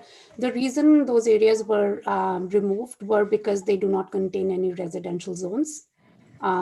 Those are commercially zoned areas. That's the reason why they were excluded. Okay, that makes sense. And I guess it's more of a comment just to consider. I know this was in the letter from the Home Builders Association, but it is true that statistically speaking, multi-generational families, particularly 3 generations in a home, is the fastest growing type of family unit in Canada. And lots of reasons for that. So just a particular growth isn't necessarily a reason to change this. But if we could look at how that might impact Kingston, because something like 6% of Canadians now live in a multi-generational home. And so bedroom counts are obviously relevant to that discussion. So just for your consideration. Thank you. Any other member of the committee wish to ask questions? Yes, Councillor Sanik and then Councillor Hutchison. Thank you, Mr. Chair. Through you, I guess when we bring this in, if a house does have more than 5 bedrooms, it's grandfathered. So this only applies to new construction. Is that how it will work?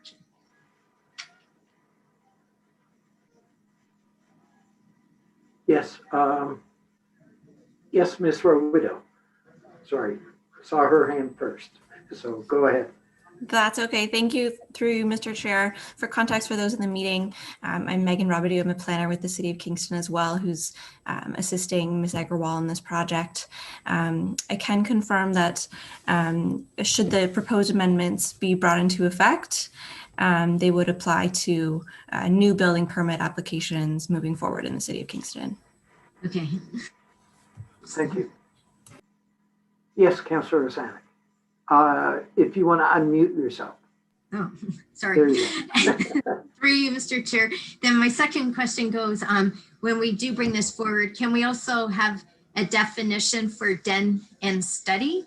Like right now, well, especially with everyone working from home, like probably when we obviously started the study, people weren't working from home as much. And so like right now, this is my dining room. Like, I don't know if you can see, like it's a dining room, but during COVID, I'm using it as my Zoom room, right? So like technically I'm using my dining room as a den or study. And when houses are built, I know right now, like the big trend up until COVID was one great room, and they weren't doing houses like the 1980s with a separate living room and a separate dining room and then a separate family room. Like look at the Property Brothers on HGTV, everything is like ripping out the walls, right? But then what I've been reading recently is because people need privacy to have Zoom meetings, they're actually putting the walls back in. And so some people like might not want to use, if they move into a new house that's built with the dining room, they might want to use that as a den or study if their new house doesn't actually have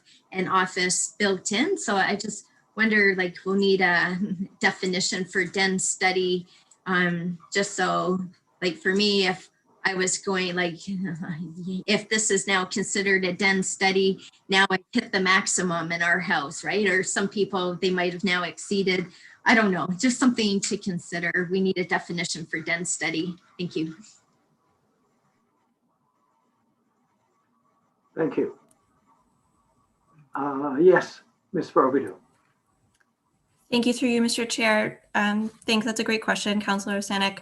We've certainly received some feedback thus far in the correspondence that's come in regarding the definition of bedroom that's being proposed, and in particular that aspect of looping in dens and studies under that same definition. So I think that's definitely something for us to consider moving forward, and we'll take under advisement as we continue to refine the proposed policies.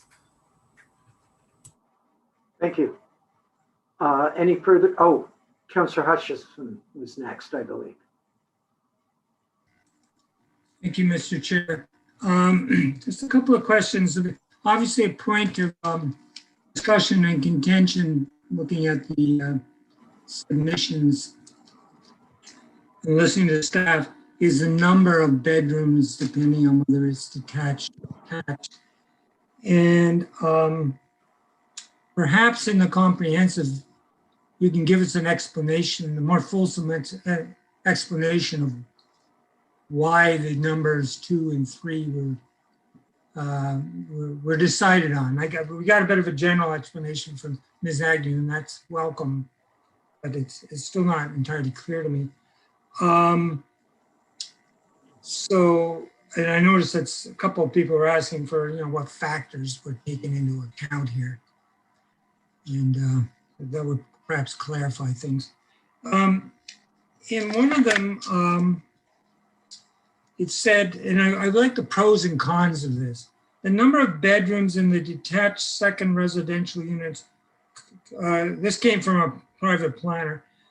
The number of bedrooms in the detached second residential units could be prohibited from exceeding the number in the principal unit. Now, downtown, I can tell you, might make it a little nervous, but could you tell us the pros and cons of why you came up with 2 as versus a general principle like was proposed there? I'm not saying I support it. I'm just trying to get a better grip of how staff is thinking through this. Yes. Who would like to answer that? Ms. Agnew.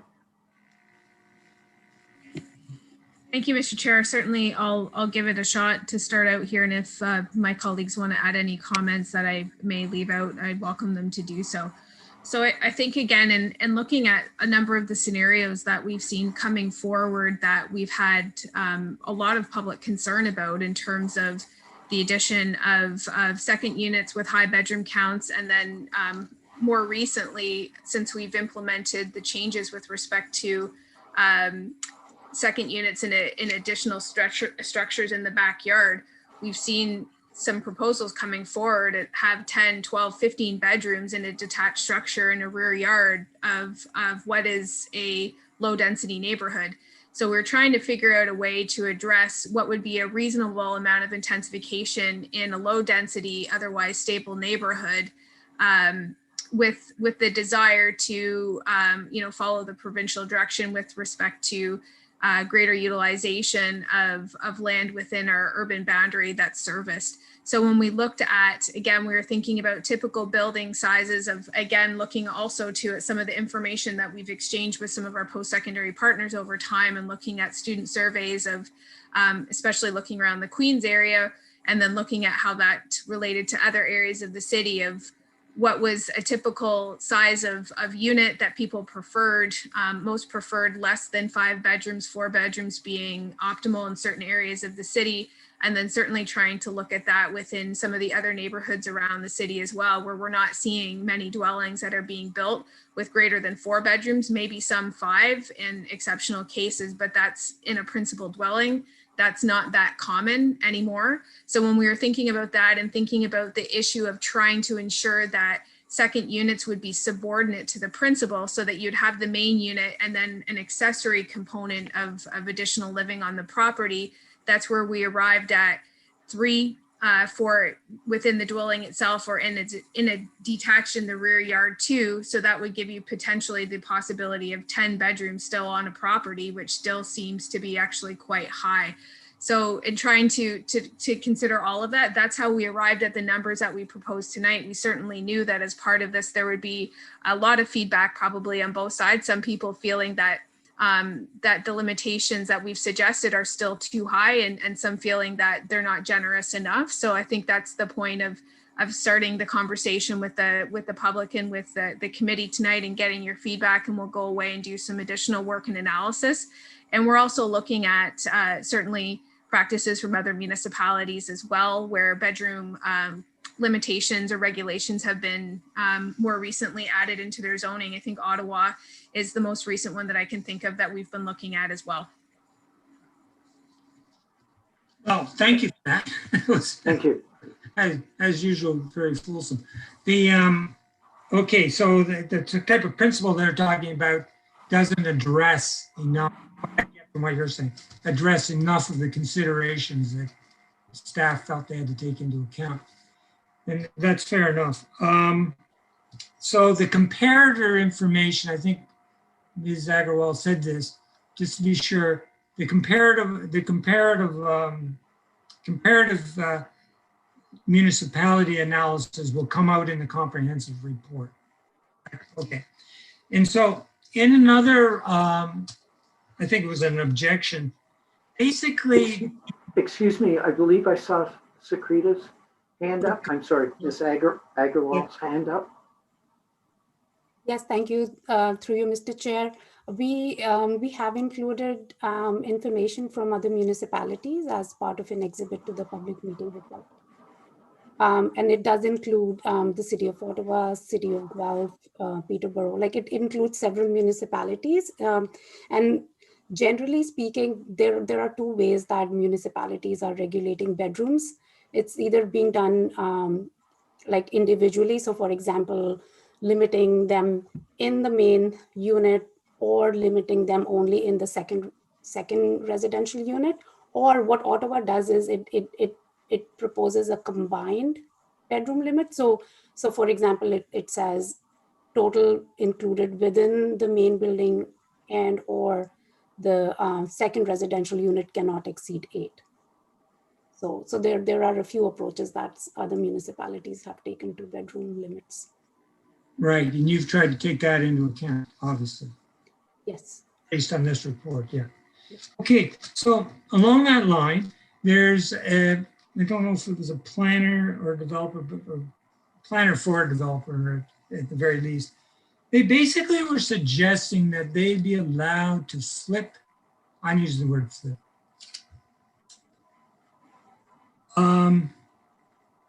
Like you've defined the existing unit as the principal dwelling unit, which makes entire sense to me.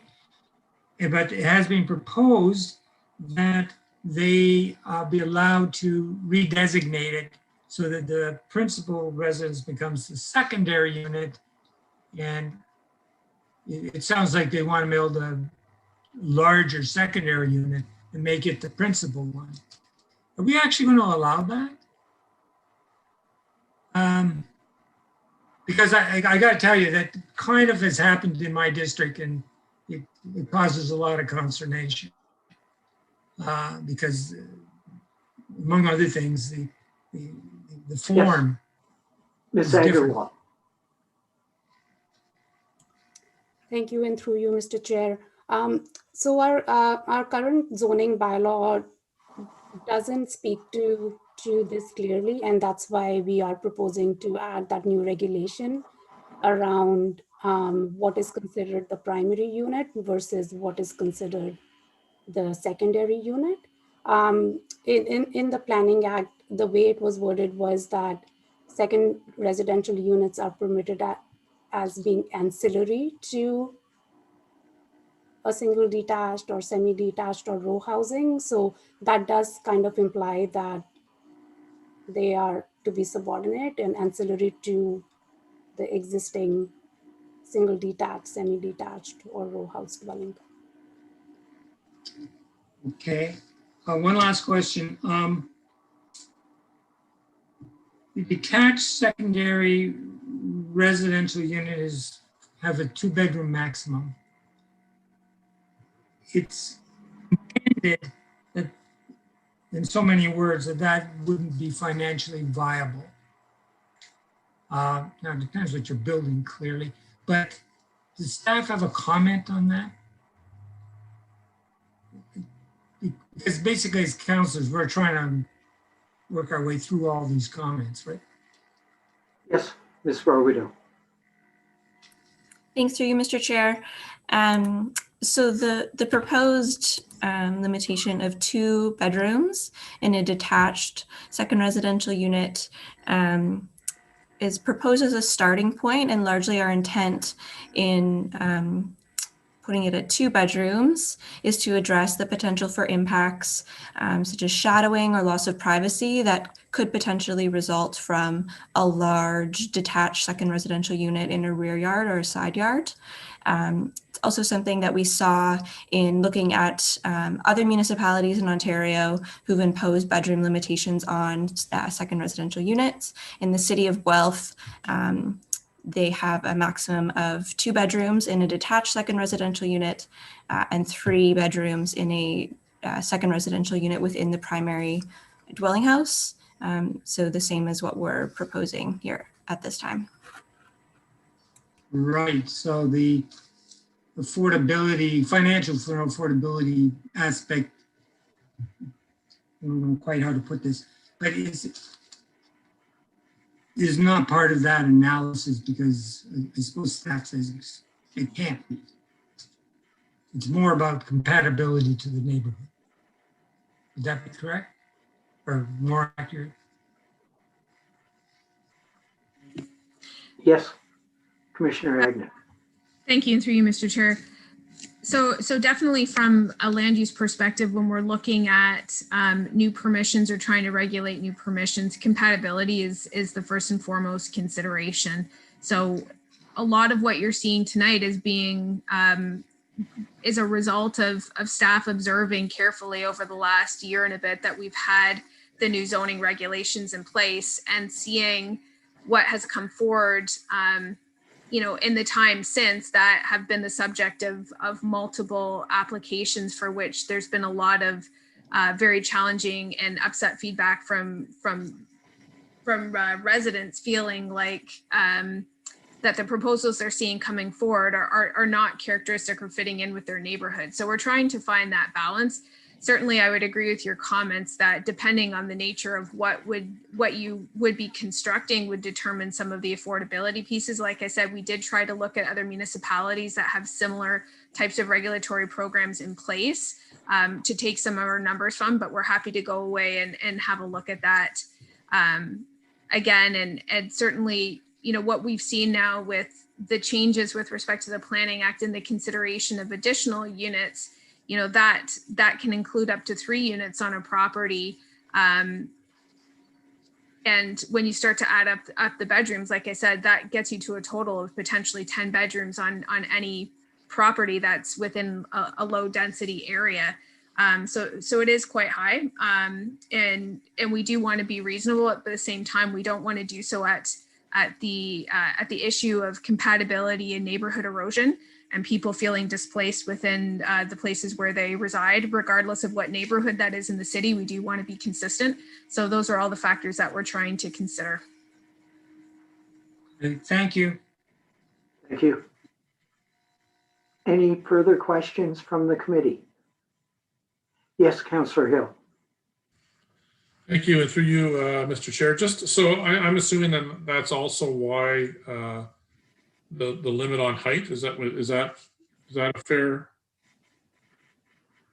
Yes.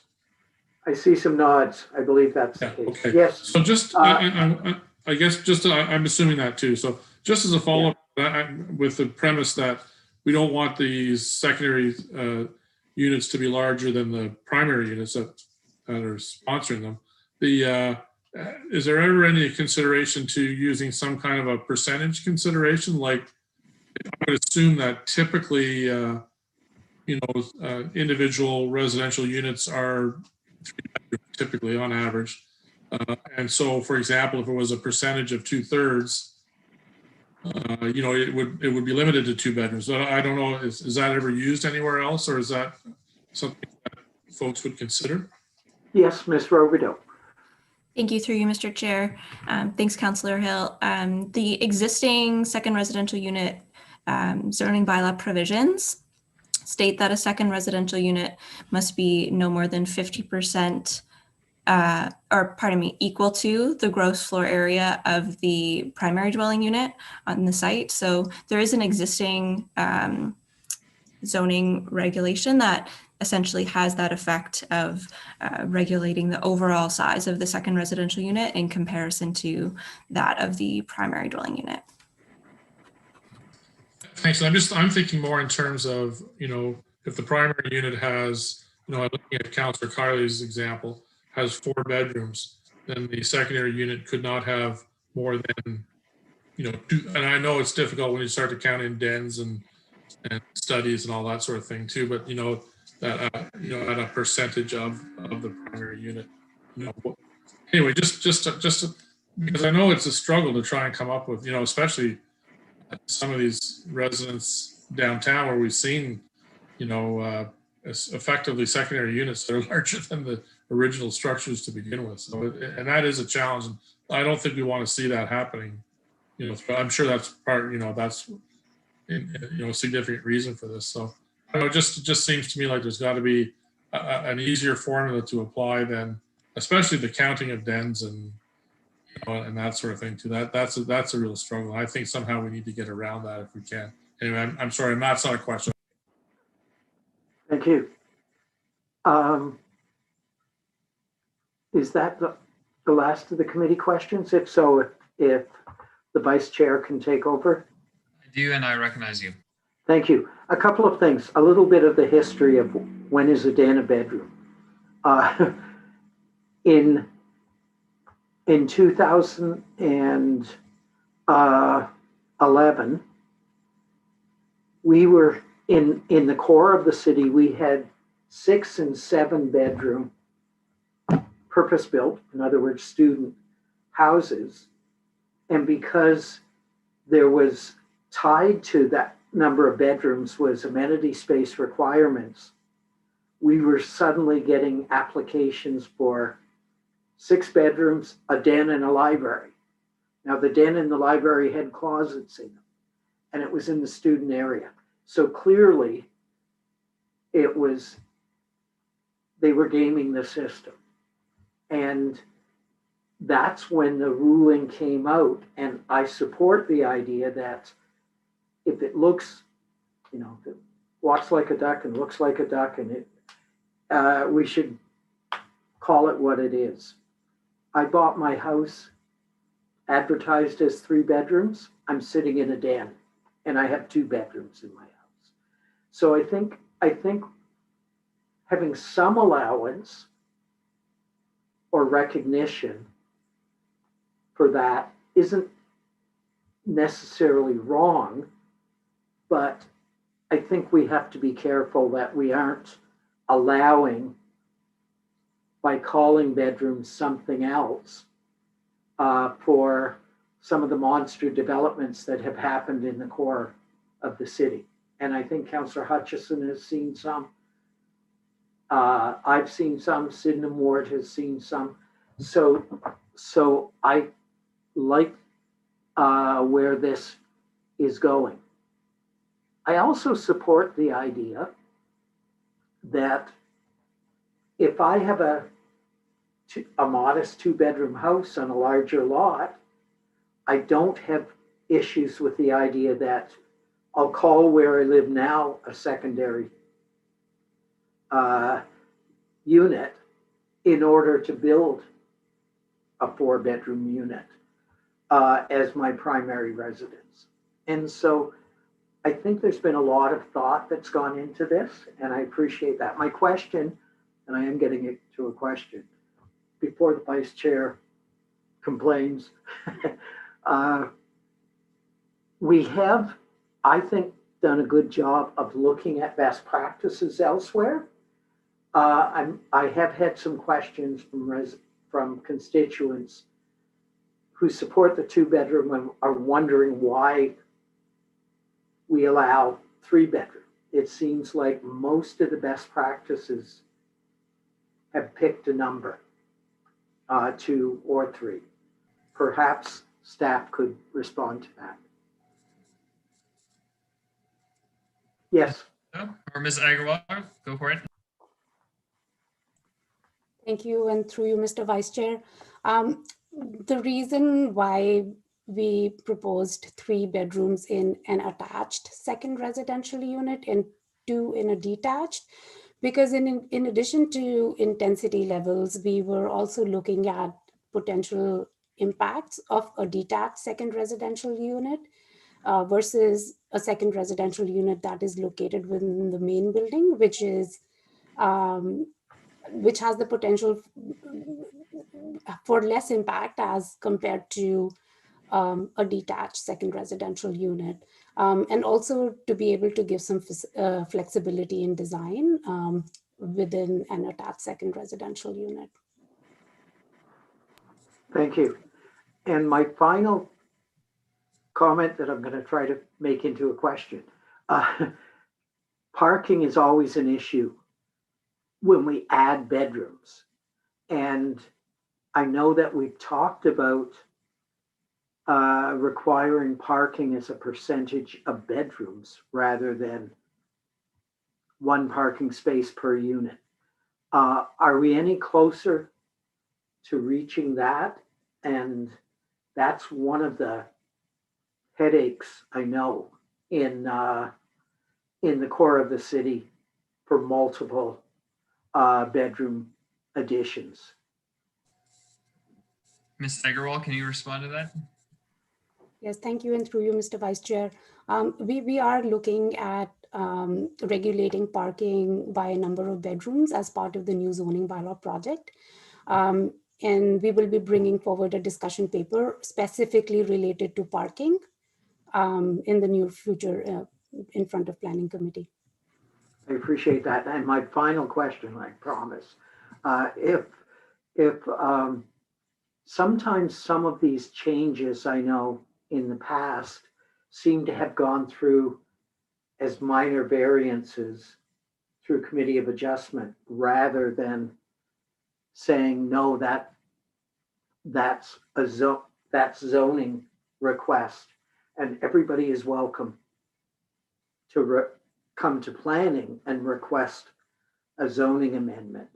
But can we have some assurance that these won't be recognized as minor variances in the future? Commissioner Agnew. Thank you, and through you. And I think I understood the concern that you're bringing forth, Councillor Neal. I think what I would say is that in the drafting of the new policy that's before the committee and the community tonight, we've tried to be really specific in making clear the intent of what we're trying to regulate and why. And that becomes really important when anything net new comes in that deviates from the standard, and being able to determine whether something meets the intent of the bylaw, and whether it actually is considered minor. And those are things that are looked at as well as the official plan and the provincial policy statement, and in determining whether something goes for a rezoning route or whether it goes to Committee of Adjustment. So I think what we're trying to do again is clarify the intent of where we're trying to provide opportunity for some intensification within low density properties, but not to the extent that it destabilizes areas and creates incompatibility. So to that point, I think the importance of what we're trying to achieve is a lot of clarity and additional regulation to better implement the intent of our official plan to help evaluate future proposals against that. And where we do see clear deviations, certainly that would be something that would be more characteristic of a rezoning application as opposed to a minor variance, if that makes sense. Thank you. I appreciate that. Councillor Neal, follow-up question to your final question, or are you good? No, I'm good to go. Thank you. Yours. Thank you very much. So I do believe it's time to open it up to the public. Madam Clerk.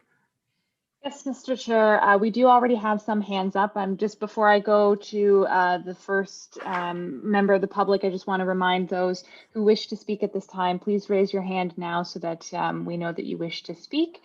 And Mr. Chair, the first to speak will be Mr. Gordon. He does have a visual presentation as well, so we'll just need a second to put that up on the screen for him. Thank you. It's good to see you, Mr. Gordon. Thank you, And through you, Mr. Chair, I hope I can be heard at the moment. You can indeed. And I'm sorry, my camera, I'd be perfectly happy to put my camera on and give you a view of my den, which used to be a bedroom. But I am David Gordon. I live at 67 Sydenham Street, Unit 402. I've lived in Sydenham District first as a student and later as a homeowner for over 30 years. My day job, I am a professor and former director of the School of Urban and Regional Planning at Queen's. And council has been kind enough to appoint me to its Infill Housing Advisory Committee. I've been studying this issue for over 20 years. I am acutely aware of how much council enjoys getting free and unsolicited advice from Queen's professors, but I think I can provide some research that will help your deliberations. I'm here to support the planning staff recommendation to create a maximum number of bedrooms in second residential units and maximum number of bedrooms in primary dwelling units. I would like to start by saying I support the idea of secondary units, but what's happening here in Kingston is a perversion of what's proposed by the provincial planning policy statement. What's happening in Kingston is not the little mortgage helper in the basement or multi-generational second unit in the basement or a little granny flat in the backyard, the invisible density and gentle density that we planners support.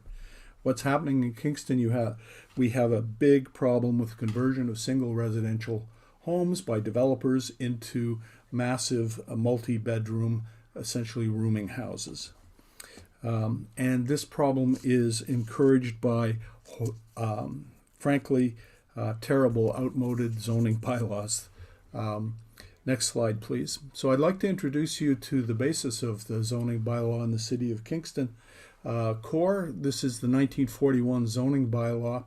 184 was passed in December 1941. It was prepared by the Kingston Town Planning Commission, which were citizen volunteers because there was no such thing as a planner in Canada at the time. It was based on an even older 1939 American model bylaw. I actually touched this bylaw this afternoon in the archives of the City of Kingston and Queen's University. Next slide, please. This is the map associated with the 41 bylaw. You'll see the infamous Zone A for 1 to 2 family dwellings, low density zone, circled in red. For your information, I live in Zone C here, which in Old Sydenham Ward, which as an indication of how up to date and connected our zoning bylaw is to the current wishes of council, this zone permits the entire of Sydenham Ward to be demolished and replaced with apartment buildings. They were far from interested in maximizing or permitting overdevelopment in the Zone A in 1941. In fact, they had the opposite concern. There was a minimum house value of $4,000, which was a fair bit of money back then.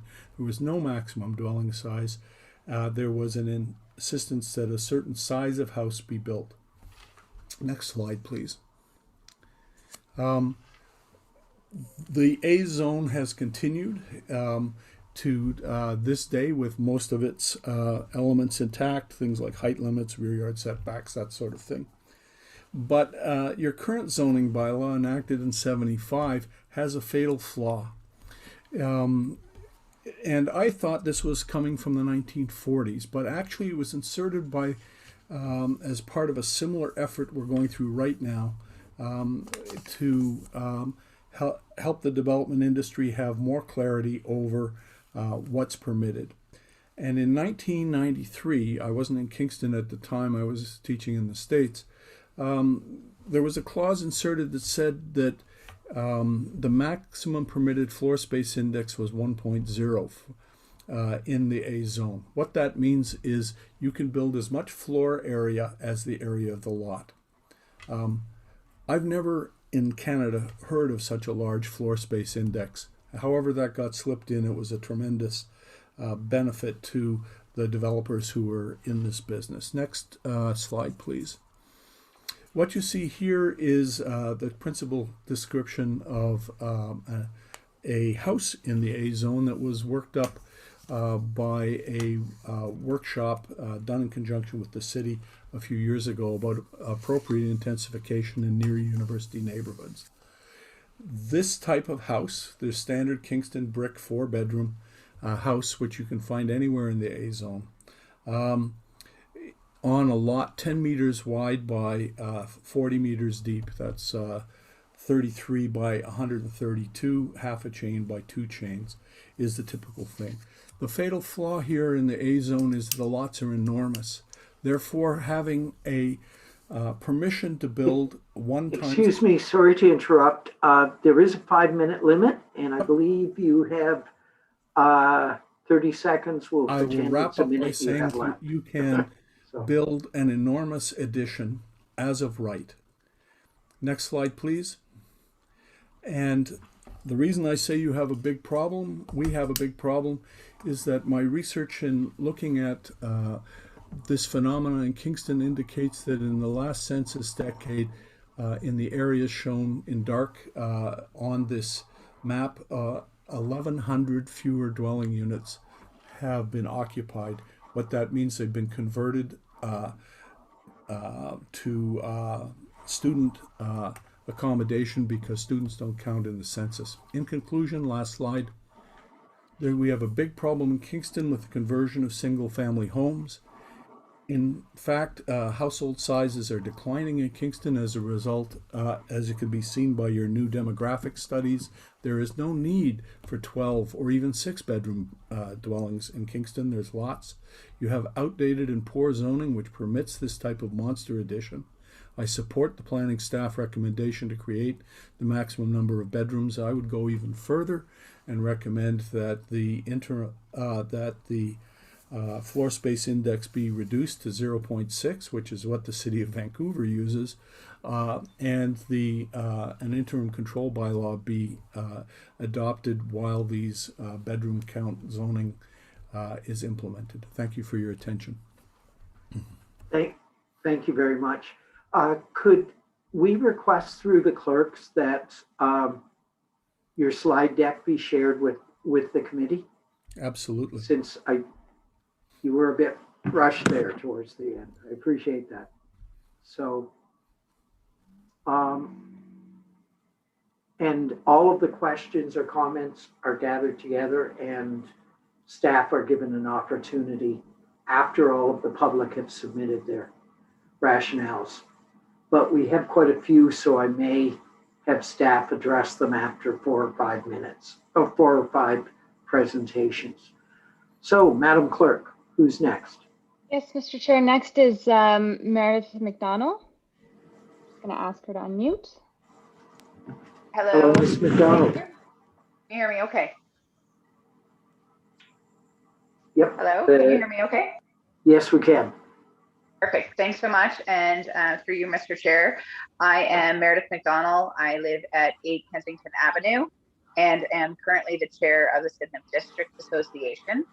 I've been asked to come and speak to you in support of city staff drawing up a bylaw in the hopes to curb the massive intensification and destabilization of the Sydenham District.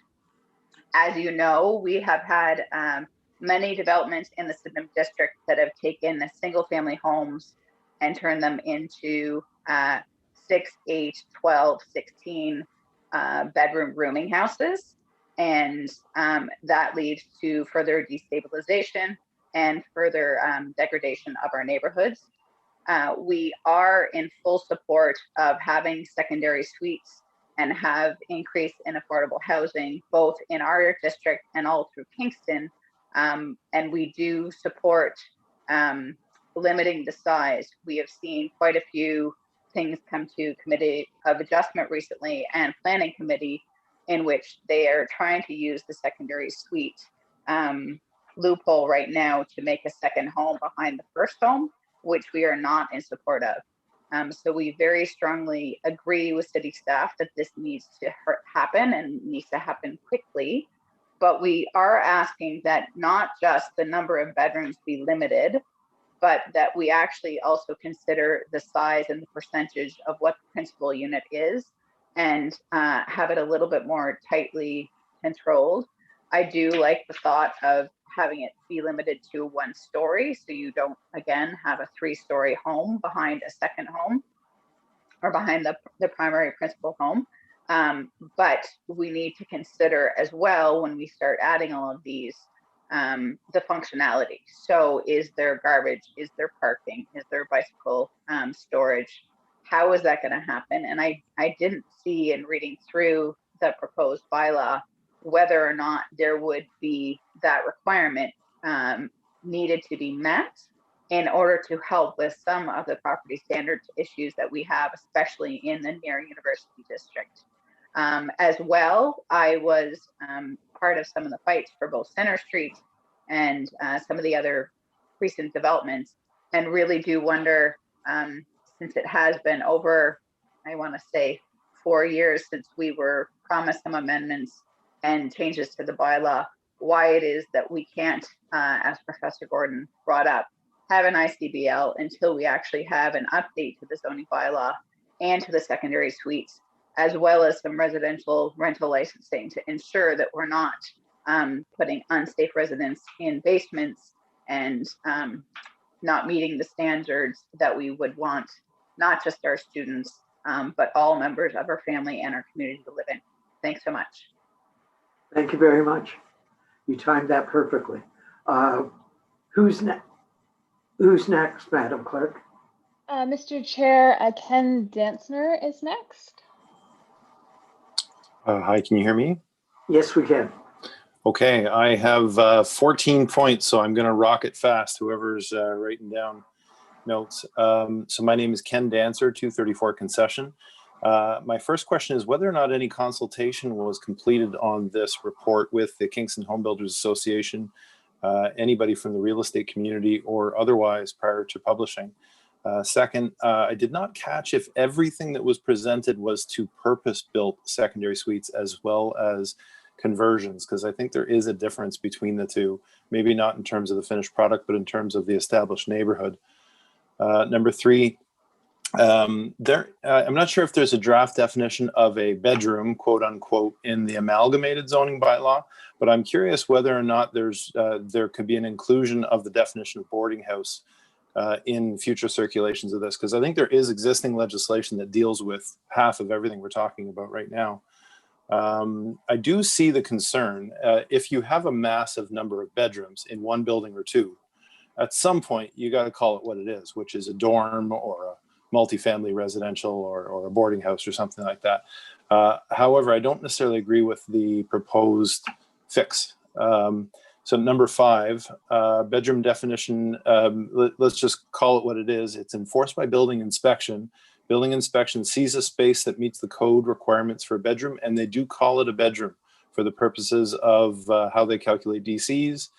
So if you're going to change how one calls a bedroom, a den, etc., you have to deal with it with building inspection as well. There's currently discontinuity between how they do it and planning states it, so it should be unified. Number six, I don't necessarily agree with the number 2 and number 3 being the max bedroom. It seems a little arbitrary. Number 7, you are currently controlling by floor area, meaning the secondary suite is 49% of the other, and that does solve some of the scenarios that you've been talking about. Number 8, you appear to be controlling by both area and bedroom count, and I would say parking as well. That's a lot of control for a hypothetical situation. So I'm not sure how you could do that universally all across town other than an amalgamated zoning bylaw. Number 9, the Ottawa example of 8 actually seems quite logical and potentially simple, which sounded quite simple. I don't know I agree with the number 8, but I agreed with the philosophy that the two buildings combined or whatever, split in whichever way you wish. Number 10, I would be very cautious of discriminating against religion, larger families, blended families, multiple generational, people with prayer rooms, people with nurseries, and there's all kinds of stuff going on inside people's homes that you do not want to really stick your nose into on a zoning level. 11, financial viability.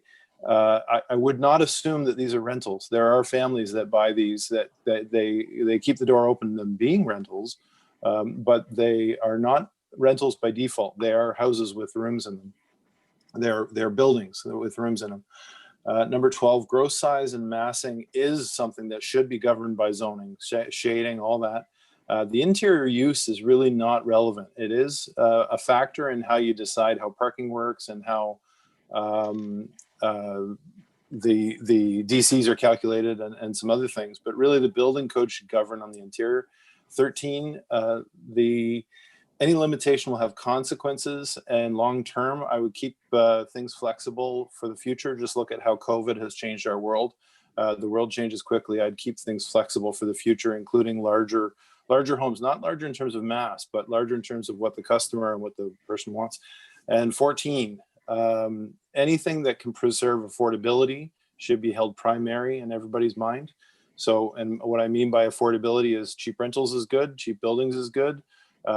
Adding on to existing infrastructure and sewers is good. Anything we can do that isn't a limitation, it should benefit affordability positively. Okay, did I do okay?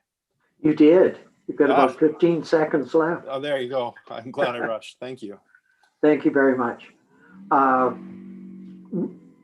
Madam Clerk, let's hear from 2 other people and then we'll give planning staff an opportunity to respond.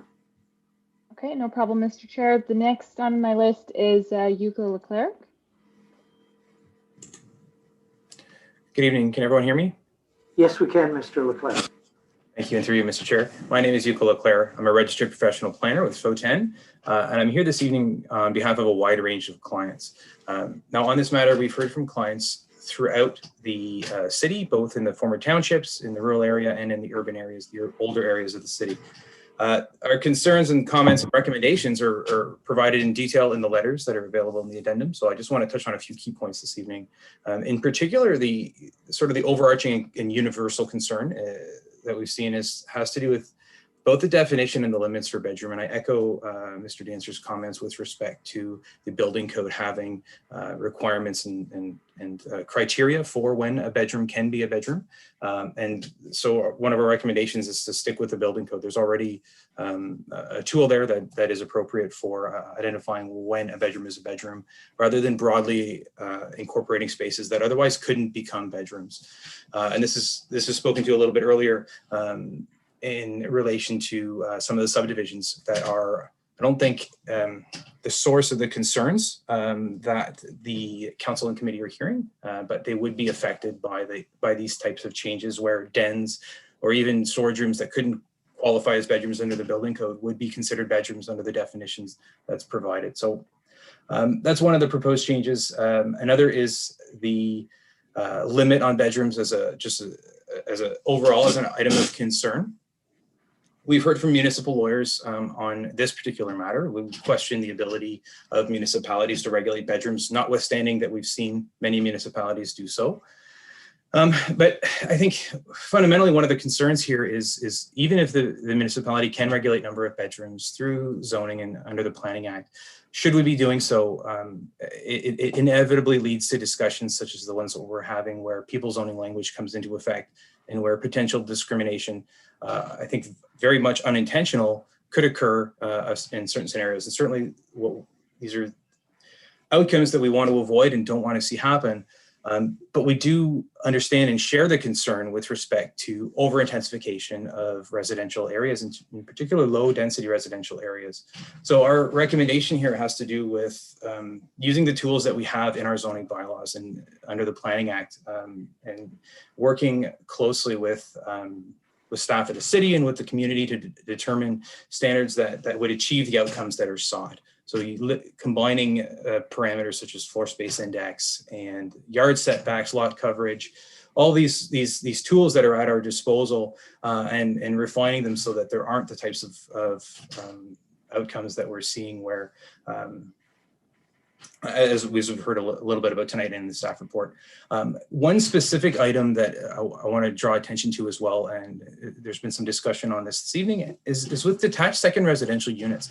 One of the primary purposes of allowing detached second residential units in low density areas is to allow the conversion and the addition of living space above a garage and a rental suite above a garage. So limiting the height to 1 story, full stop, is directly contrary to that particular goal, which is one of the reasons that particular provision was originally allowed.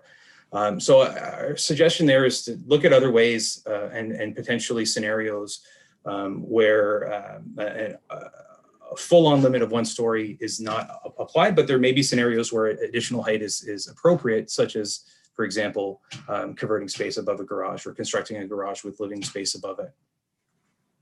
Well, those are the key comments that I wanted to raise this evening. Again, these are itemized in detail in our letters, and we look forward to having further conversations with staff on these outcomes, on these proposed changes. Thank you. Thank you, Mr. Leclerc. Elizabeth, who's our final member of the public before we go to staff? Mr. Chair, the last speaker here is Joan Bowie. I'm just going to ask her to unmute. The floor is yours, Joan. Ms. Bowie. Thank you. Thank you. And thank you to the committee and the planning staff for all the hard work they're doing on this these days. We really appreciate it. A couple of things I just wanted to mention, despite what Councillor Kiley said about the large families, according to the 2016 census, for the first time in Canadian history, 1-person households were the most common type, overtaking households comprised of couples with children. Similar trends have been observed in other countries in recent years. So actually, single-person households are the largest growing. So I think that's another argument for limiting the number of bedrooms to 2, I would hope. I would hope that we could limit the secondary suites to 2 because they'll be affordable, they would be suitable for smaller households that are coming, and it's what the other communities seem to be doing. But my question that I have is, in the future, when we have these, the new provincial regulations about additional residential units, as I read it, these new proposals we could have a duplex that has 5 bedrooms on a lot, and then somebody could add a 3-bedroom secondary suite onto the duplex. So we're back to where we were on Center Street years ago with 13 bedrooms on 1 lot. Is that not correct? That would be my question. So I don't see how, when, as I understand it, I don't know when the city has to go into this additional residential units zoning, but now we're just dealing with secondary residential units. But if we allow a larger number, what's going to happen when this new I guess it would be an official plan amendment and bylaws would come in? That's my question. Thank you. Thank you, Ms. Bowie. So I'll now open it up to staff to address those concerns that we've heard or those questions. Yes, Ms. Robidoux. Thank you, and through you, Mr. Chair. I'll start it off and then I'll pass it over to my colleagues, Ms. Agnew and Ms. Agarwal, to add in anything that I miss. In regards to Ms. McDonald's question in regards to the regulations surrounding vehicle parking spaces on site, in association with the second residential unit, I can confirm that the existing parking regulations that are in place would be proposed to remain as such. So 1 vehicle parking space would be required in association with the second residential unit.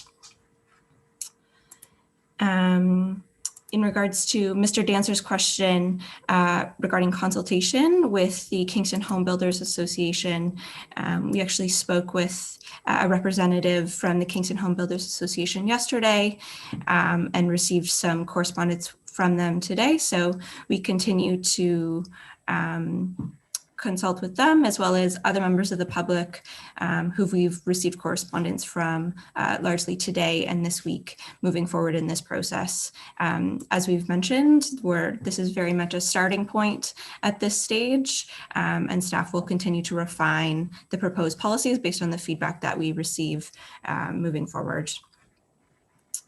Mr. Dancer's question in regards to would the proposed amendments apply to purpose-built as well as conversions for the purposes of a second residential unit? And the answer to that question would be yes. Any application for a second residential unit moving forward would be subject to the proposed amendments. In regards to the definition of a boarding house, this is something that we'd be happy to include in the comprehensive report. Although the definition of a boarding house or a rooming house does vary slightly in the different zoning bylaws that we currently have in the city of Kingston. And so that is in part what this is looking to address, is to provide a more comprehensive approach across the city. In regards to Mr. Leclerc's comment in terms of the way that the building code currently regulates bedrooms, the building code regulates bedrooms based on size, but does not provide a qualifiable definition of bedroom. So that would again be the intent behind proposing a definition of bedroom to be included in the zoning bylaws through this amendment. And in regards to Ms. Bowie's questions, in regards to the instance in which there was an existing duplex on the property, I can confirm that a second residential unit is only permitted as ancillary to a single detached dwelling. So if a property had a duplex on it, it could not construct a second residential unit in addition to those two existing primary units as of right. And in regards to the additional residential unit changes that are coming forward from the province, as we've mentioned, there will be a discussion paper coming forth in the coming months in association with the new zoning bylaw to further address that and to bring our official plan into being consistent with those provincial policy statement changes. So with that, I will pass it off to Ms. Agnew or Ms. Agarwal if they have anything that they wanted to add. Yes, Ms. Agarwal, the floor is yours. Thank you, and through you, Mr. Chair. Just to add to what Ms.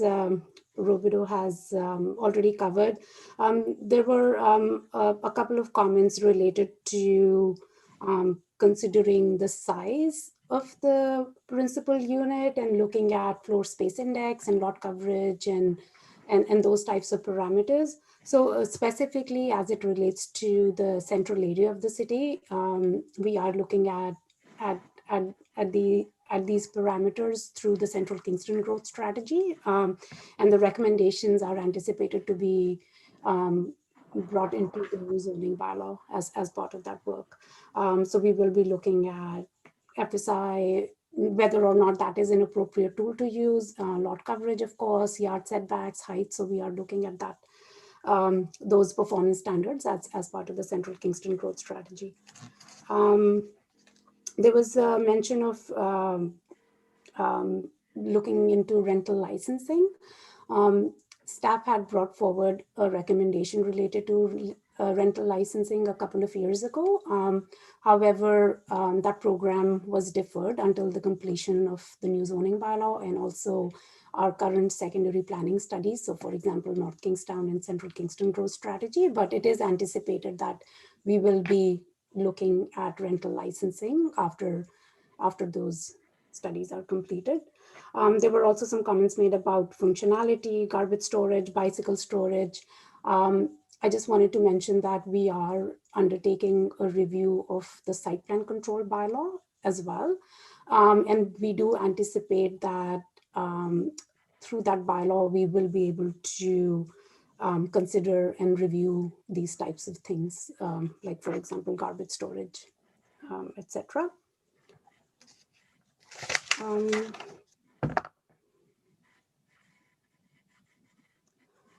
And I think Ms. Robidoux had covered most of the other things. As she mentioned, the comments related to additional residential units, those proposed changes we will be bringing forward as part of the new zoning bylaw, but not as part of these current amendments. And before those changes are brought forward, there will be a discussion paper that will be presented at a future meeting of the planning committee. Thank you very much. I'll go back to our clerk unless I don't see any other staff with hands up. So are there any other members of the public that wish to speak? Yes, Mr. Chair, Donald Mitchell is requesting to speak. Hello. Oh, hello, Mr. Mitchell. The floor is yours. Oh, you can hear me. Thank you. Donald Mitchell. I live at 43 Gibson Avenue. First, I want to thank the Planning Committee for the opportunity to speak tonight. Mostly, I'd like to thank and commend city staff for their work.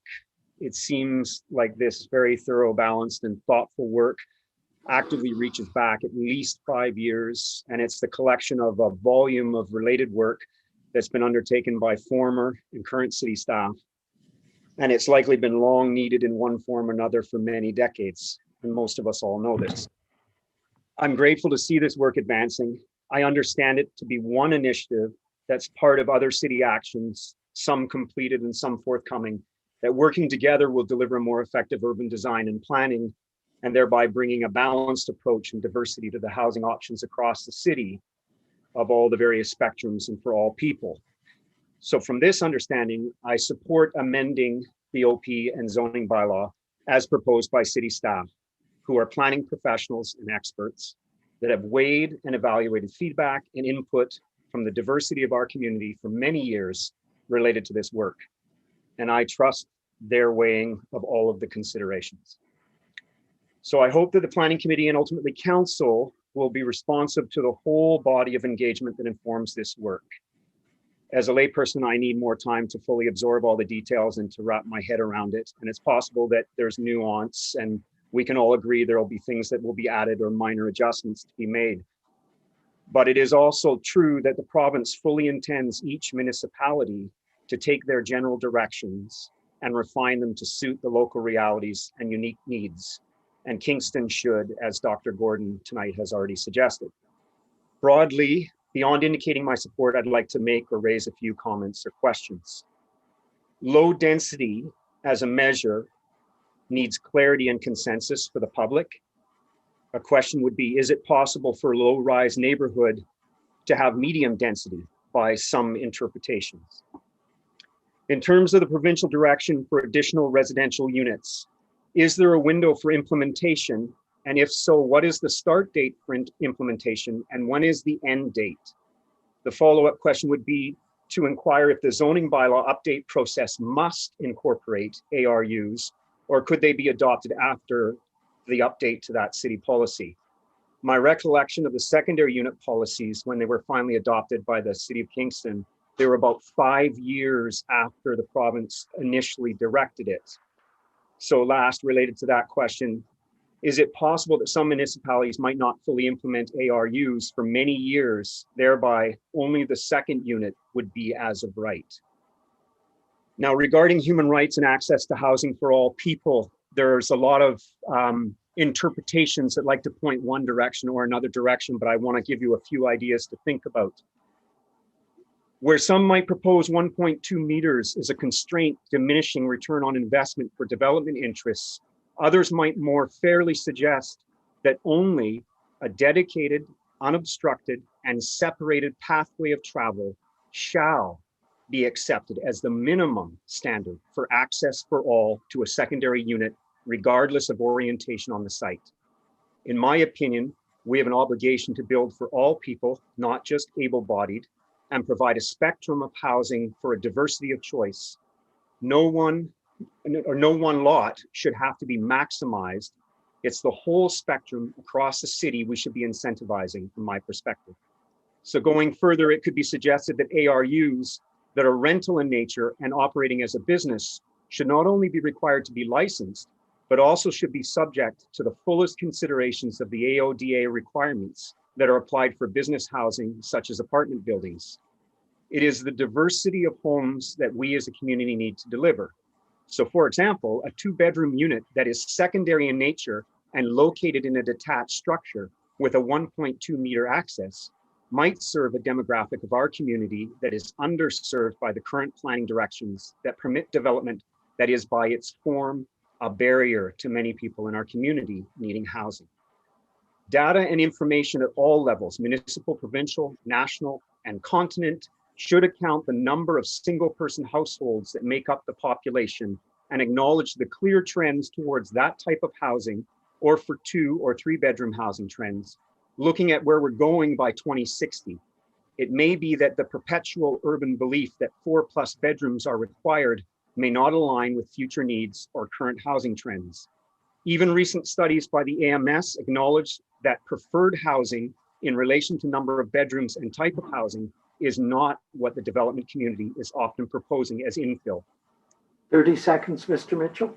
Thank you. Just a couple more. The definition of bedroom might consider the fullest needs of barrier-free living, and the related work such as the Central Kingston Growth Infill Strategy will direct form and location. If those other pieces of governance are in place, then it might be possible to see bedroom direction in nodes and corridors being of higher number per unit as of right, and those in the hearts of neighborhoods being of a lower number per unit as of right. And then the final thing is just to do with legal non-compliant principal buildings. I'd like to see the report coming forward maybe address that a bit for the public, because it's hard to understand what the implications are for the city, including financial, and the report just barely touched on it. Thank you all so much for your time. Thank you very much, Mr. Mitchell.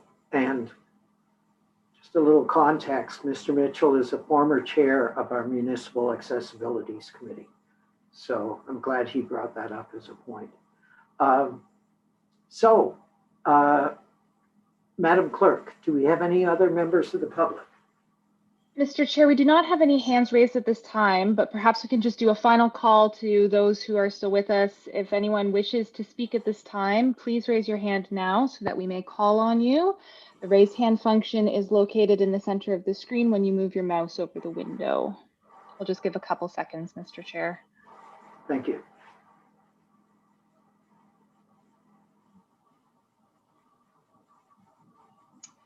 I am not seeing any hands raised, Mr. Chair. Okay. I'll declare, before I declare this meeting over, I'll go back to the committee if there are any questions that have come up. Sorry, yes, Mr. Madam Clerk. Chair. Before we move on, perhaps staff could respond to some of Mr. Mitchell's comments absolutely. and questions. I'm sorry. Ms. Agarwal, and I'm sorry, Mr. Mitchell. Starting to fade here. Go right ahead. Thank you, and through you, Mr. Chair. First of all, I just wanted to thank Mr. Mitchell for his comments. With respect to his first comment on the low density residential needs clarity and whether or not someone could have medium density residential within a low density area, we are actually looking at refining these policies as part of the Central Kingston Growth Strategy work. With respect to the window for implementation for additional residential units, the Planning Act does not include any window. There is just a statement in there that official plans must contain policies that allow for additional residential units in single detached, semi-detached, and row house type dwellings. We are looking to include these provisions as part of the new zoning bylaw work, and there will be associated official plan amendments as well that will be coming out at that time. There were comments made about the pathway and how it also helps with accessibility in addition to providing emergency access to a dwelling unit. And thank you for those comments, and we can definitely have a further conversation about that. There was also a comment about whether we can have nodes and corridors have higher bedroom counts. Again, that work is out of scope of these amendments. However, we can certainly look at that as part of our other ongoing policy work. And there was a comment about adding more detail on the legal non-conforming piece and its impacts, and we'll be happy to include a more thorough discussion on those pieces in the comprehensive report. But just at a very high level, what we meant by those changes were there are some residential dwellings that were built before our current bylaw was passed. So for example, I'm just going to take bylaw number 8499, which was approved in 1975.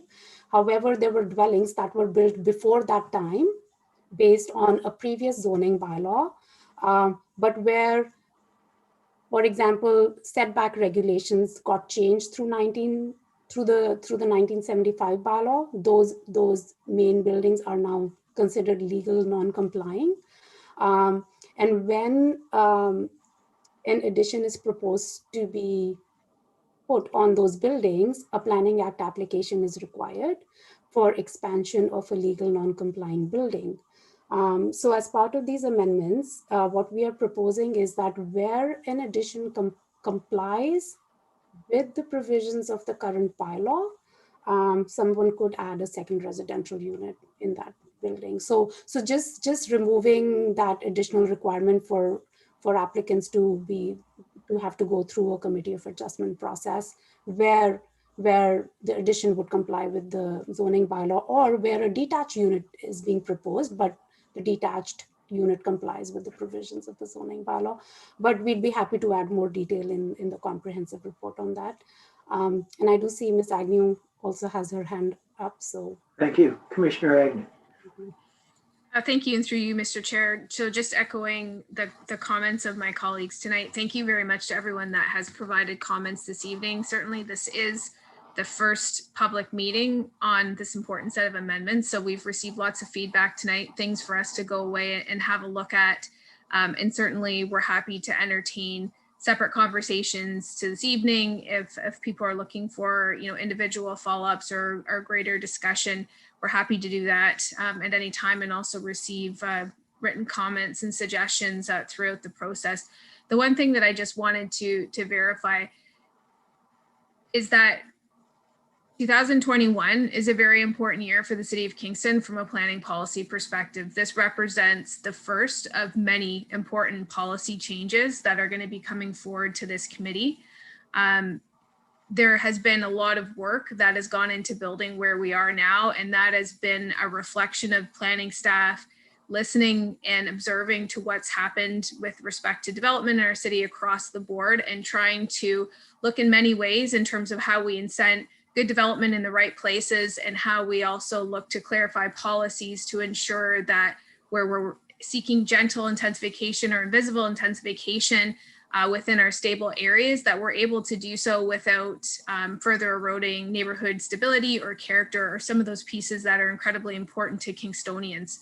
So with respect to our planning policy, as Sukriti has mentioned, we have this set of policies that are coming forward, and we intentionally brought these forward in advance of the zoning bylaw because of a perceived need with respect to what we're seeing coming in with development applications, and feeling like in many ways a number of things that we're seeing are not really satisfying or meeting the intent of the policies as they are created or what we're intended to achieve. So we are trying to address that as a matter of need and urgency in advance of the new zoning bylaw. But 2021 is also going to see the new zoning bylaw coming forward. So we will be bringing reports to Planning Committee in March and to Council in March that look at the overall work plan with respect to planning policy to lay everything out for the committee on a month-by-month basis, because it is going to be a very busy year. And we've done our best to try to look at breaking up the zoning bylaw into key topics so that we can have incremental conversations about some of those really important topics, so that by the time we get to having drafts proposed for the committee or for council, there's been a series of conversations that have led up to the review and that decision to make it easier and to make it primarily easy for council, but of course also for the community, because these are such complicated policy matters to be thinking about. So we are thinking about that, as well as the zoning bylaw in 2021. We are finishing the Central Kingston Growth Strategy, which will include a lot of very significant proposed amendments to strengthen our neighborhoods, which is one of the primary reasons why staff were asked to undertake that secondary plan, along with new zoning provisions, but also looking at where there's some opportunities for intensification as well. So just echoing some of the comments made by Mr. Mitchell, he's absolutely correct that, you know, there's a balance to what we do in everything. And, you know, what our direction has been as planning staff is to look at figuring out all the ways that we can incent good development in the right places for the city that meet all of our public objectives, while also looking for opportunities to support gentle intensification as well. I think some people in the community would certainly argue that some of the intensification we've seen within stable neighborhoods has not been gentle, and it's our intention to try to address that specifically, in part by way of some of these amendments that we're contemplating right now, and very much need people's feedback. I think there's been some great comments with respect to the bedroom definition in particular that we're certainly going to have a second look at. And then again, some of the suggestions with how we regulate, looking at ratios. And again, we're always trying to learn from other communities as well. So I just wanted to provide those high level comments for the committee and for the community as a whole, because this is going to be a very busy year and we need as many people at the table as possible when we're contemplating these very significant policy changes. And they have been a number of years in the making. So I'm excited with where we're going and appreciate everyone's comments tonight, and certainly look forward to working with the committee on these amendments going forward and hearing from individuals as well. So thank you very much. Thank you. So we'll now, is there anybody on the committee that has any questions spurred on by any of the comments? Yes, Councillor, Vice Chair Kylie. Yeah, thank you, Councillor. There, I did it too. Chair Neil, through you. There was one comment made, I believe by Mr. Danson, if I got the name correct, when he was speaking about the role of zoning in regulating bedrooms versus the role of the building code in doing that. I know it's come up in a number of files, but I'm wondering if staff have a bit of clarity on that from a policy perspective. Good question. Who would like to respond to that? Yes, Commissioner Agnew. Thank you, and through you, Chair. So I'll definitely do my best to address it, and certainly welcome my colleagues to add in any additional comments that maybe I've missed. So with respect to zoning, our zoning bylaw specifically really regulates the size and the dimension of structures, but it doesn't do a good job necessarily of regulating what's in the structures. And because our overall density regulation from a City of Kingston perspective, and that is primarily directed by the city's official plan, it measures on a unit per net hectare basis. So that's what we've seen in a number of cases is dwellings or structures that maybe have a low unit count, but because we don't have the regulation to deal with how the unit is broken up into bedrooms and spaces, that's where we've really seen a gap in being able to regulate, I think, as effectively as we'd like to. So where the building code comes into that, certainly it's prescriptive with respect to minimum bedroom sizes, but it doesn't regulate it by a definition. So that's where, you know, we're really looking at trying to put the bedroom count in addition to how the external parameters of the building are regulated relative to the lot and what's around it, but also trying to put some regulations in place to be able to have additional control on the intensity of the use that's happening within the dwelling itself, if that makes sense. No, it does actually. It's very clear. Thank you. And so I guess what I'm wondering as a follow-up through you, Mr. Chair, is are we skating on thin ice at all with the Planning Act and having a specific number of bedrooms through a zoning bylaw? Is that, I believe that staff would not recommend it if it wasn't legitimate, but I guess what I'm wondering is if it would perhaps inspire certain members of our community to challenge this because it is such a change from what we've had in the past. Is that something that could be challenged through LPAT to go with a specific number of bedrooms regulated through the zoning bylaw? Thank you, and through you. I mean, definitely when we make amendments to policy, things can be challenged to the LPAT. That's just part of the Ontario land use planning process. But with respect to our approach, like I said, we first started by looking at other comparator municipalities in Ontario that are already following suit with respect to this type of regulation. And there are some other communities like Waterloo, for example, whereas our official plan uses a unit per net hectare consideration of density. Waterloo regulates in most areas of the city by a bedroom per net hectare. So they're regulating by the bedroom as opposed to by the unit in large parts of the city. So, you know, we're feeling confident with our approach, but certainly you're never immune to challenge when you're looking at making changes through land use planning in Ontario. Fair enough, thanks. And it gives me confidence with the different municipalities that you've outlined in the appendix and referenced tonight. So thank you for that. Thank you very much. Seeing no other hands, I'll declare this public meeting completed, and we'll move on to our regular meeting, which we have one. I don't think it'll take us a lot of time, but if anybody needs a 5-minute, yes, I see some hands going up. So I'll ask the clerk for a 5-minute recess, and then we'll come back to our regular planning committee meeting. Thank you.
just let me know, Elizabeth, when we have quorum again.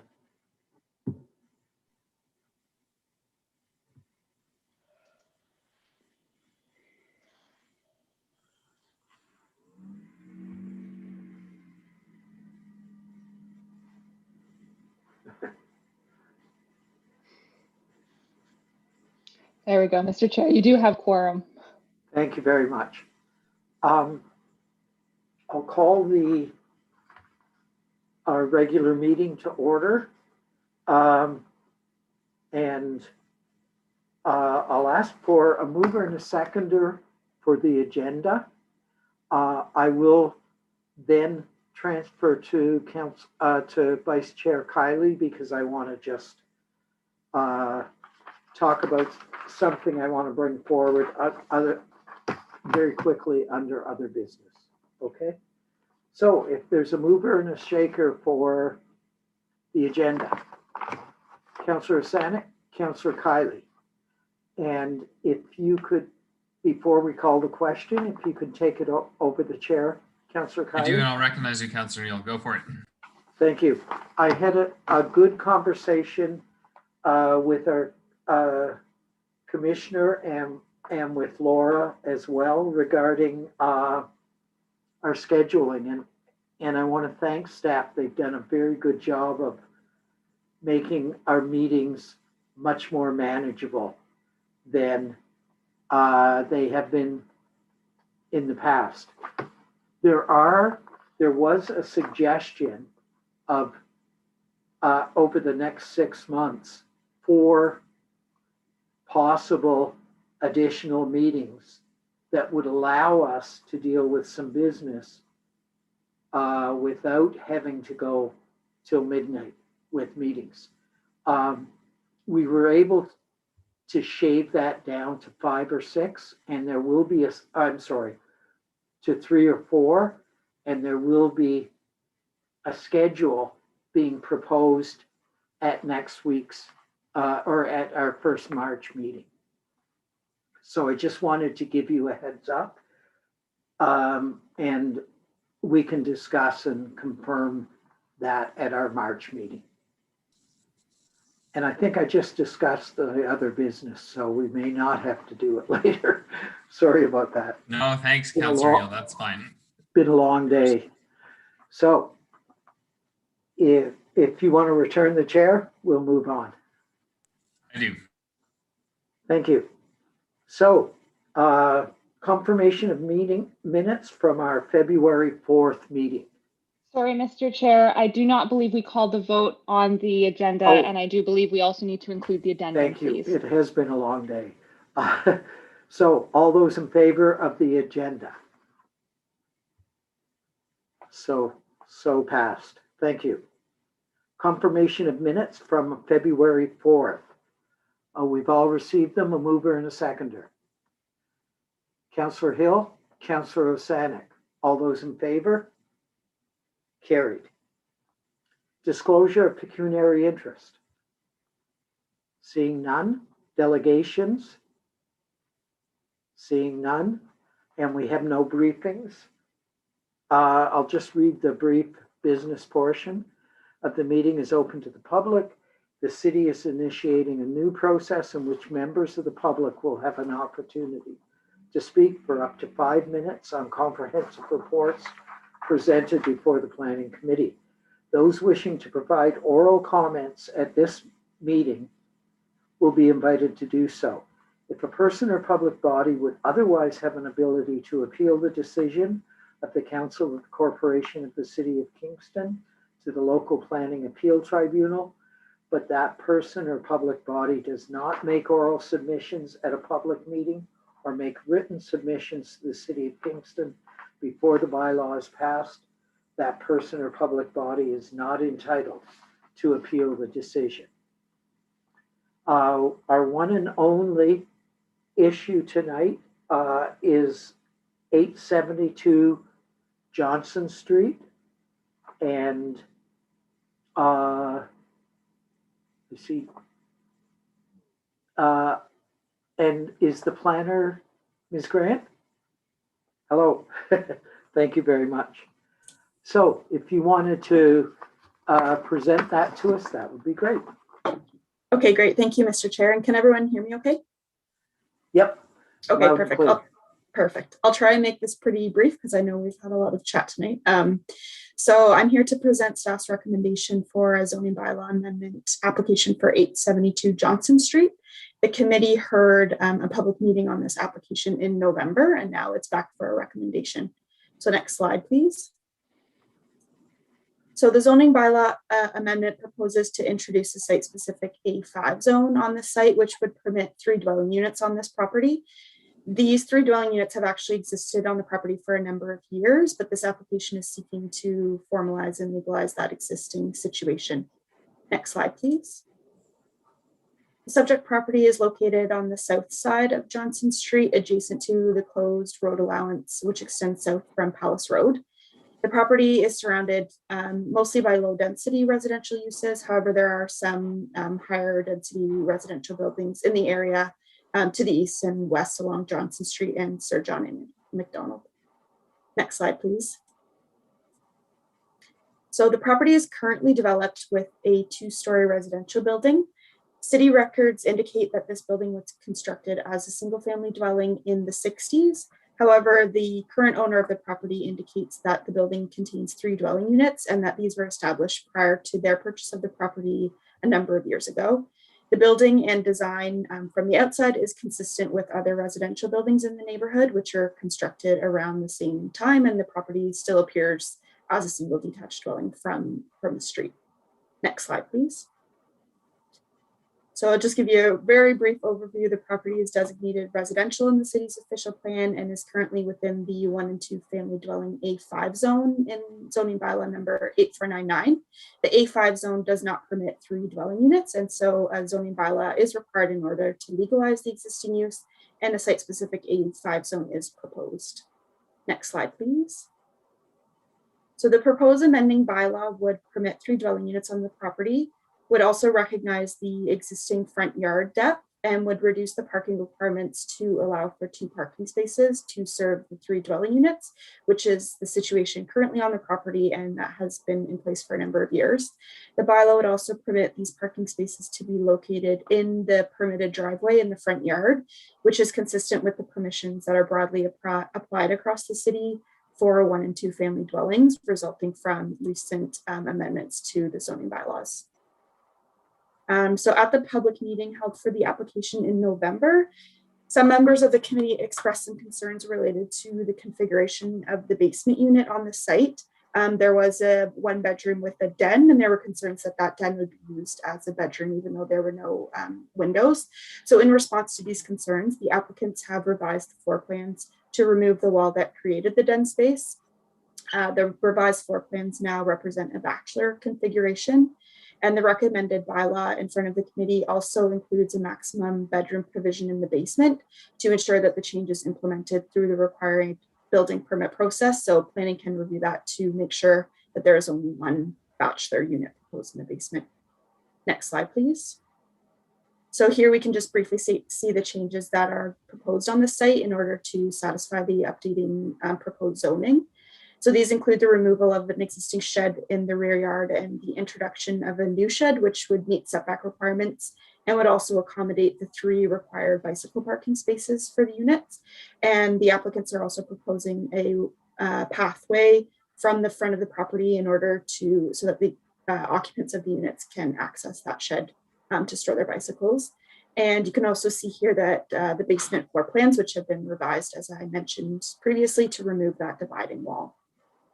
Next slide, please.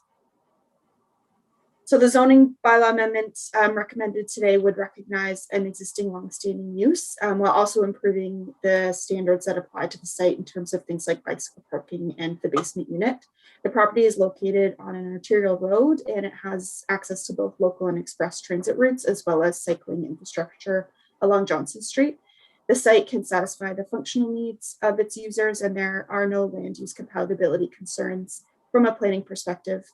Therefore, this application is recommended for approval. And if approved, the owners will be required to go through a building permit process to ensure that the units all apply with applicable Ontario Building Code standards in terms of fire separations and things like that, as well as the updated zoning provisions that I flew through today. So I'm happy to answer any questions that the committee has on this one. And I will confirm just at this time that public notice was circulated for this application today, as well as for the public meeting in accordance with the requirements of the Planning Act. And we haven't received any public correspondence on this application. Great. Another responsible person trying to legalize something they found out after they bought it didn't comply. So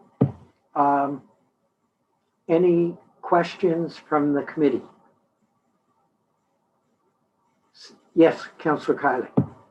Sure, Mr. Chair, through you, I'll just clarify the comment about the bedroom in the basement. Could you expand upon that? And do you have an image of it for the public if anyone's watching, or is it just to be referred to the report? Because that was the main area of contention, I believe, last time. Yes, sure, through you, Mr. Chair. So Elizabeth, if you can pull up this slide, I think it's maybe the third last slide. It has the two images on it.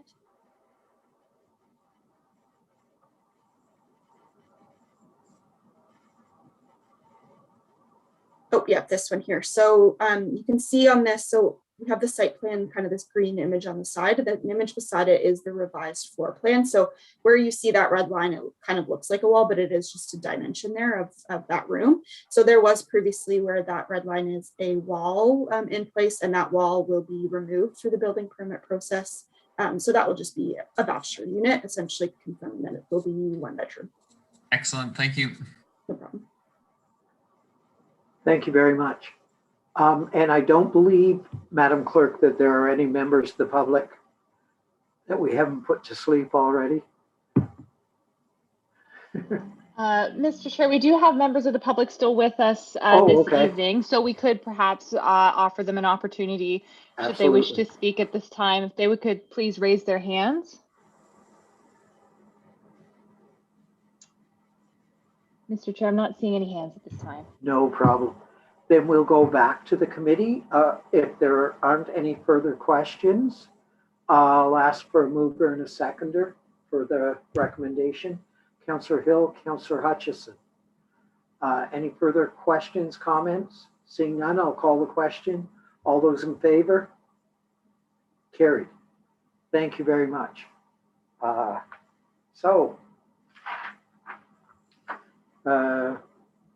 We have no motions. We have no notices of motion. I think I prematurely already covered the other business. We have some correspondence that we've received, and the date and time of our next meeting is Thursday, March 4th at 6 p.m. So, my favorite word, adjourn. Yes, Councillor Hill has a point of order.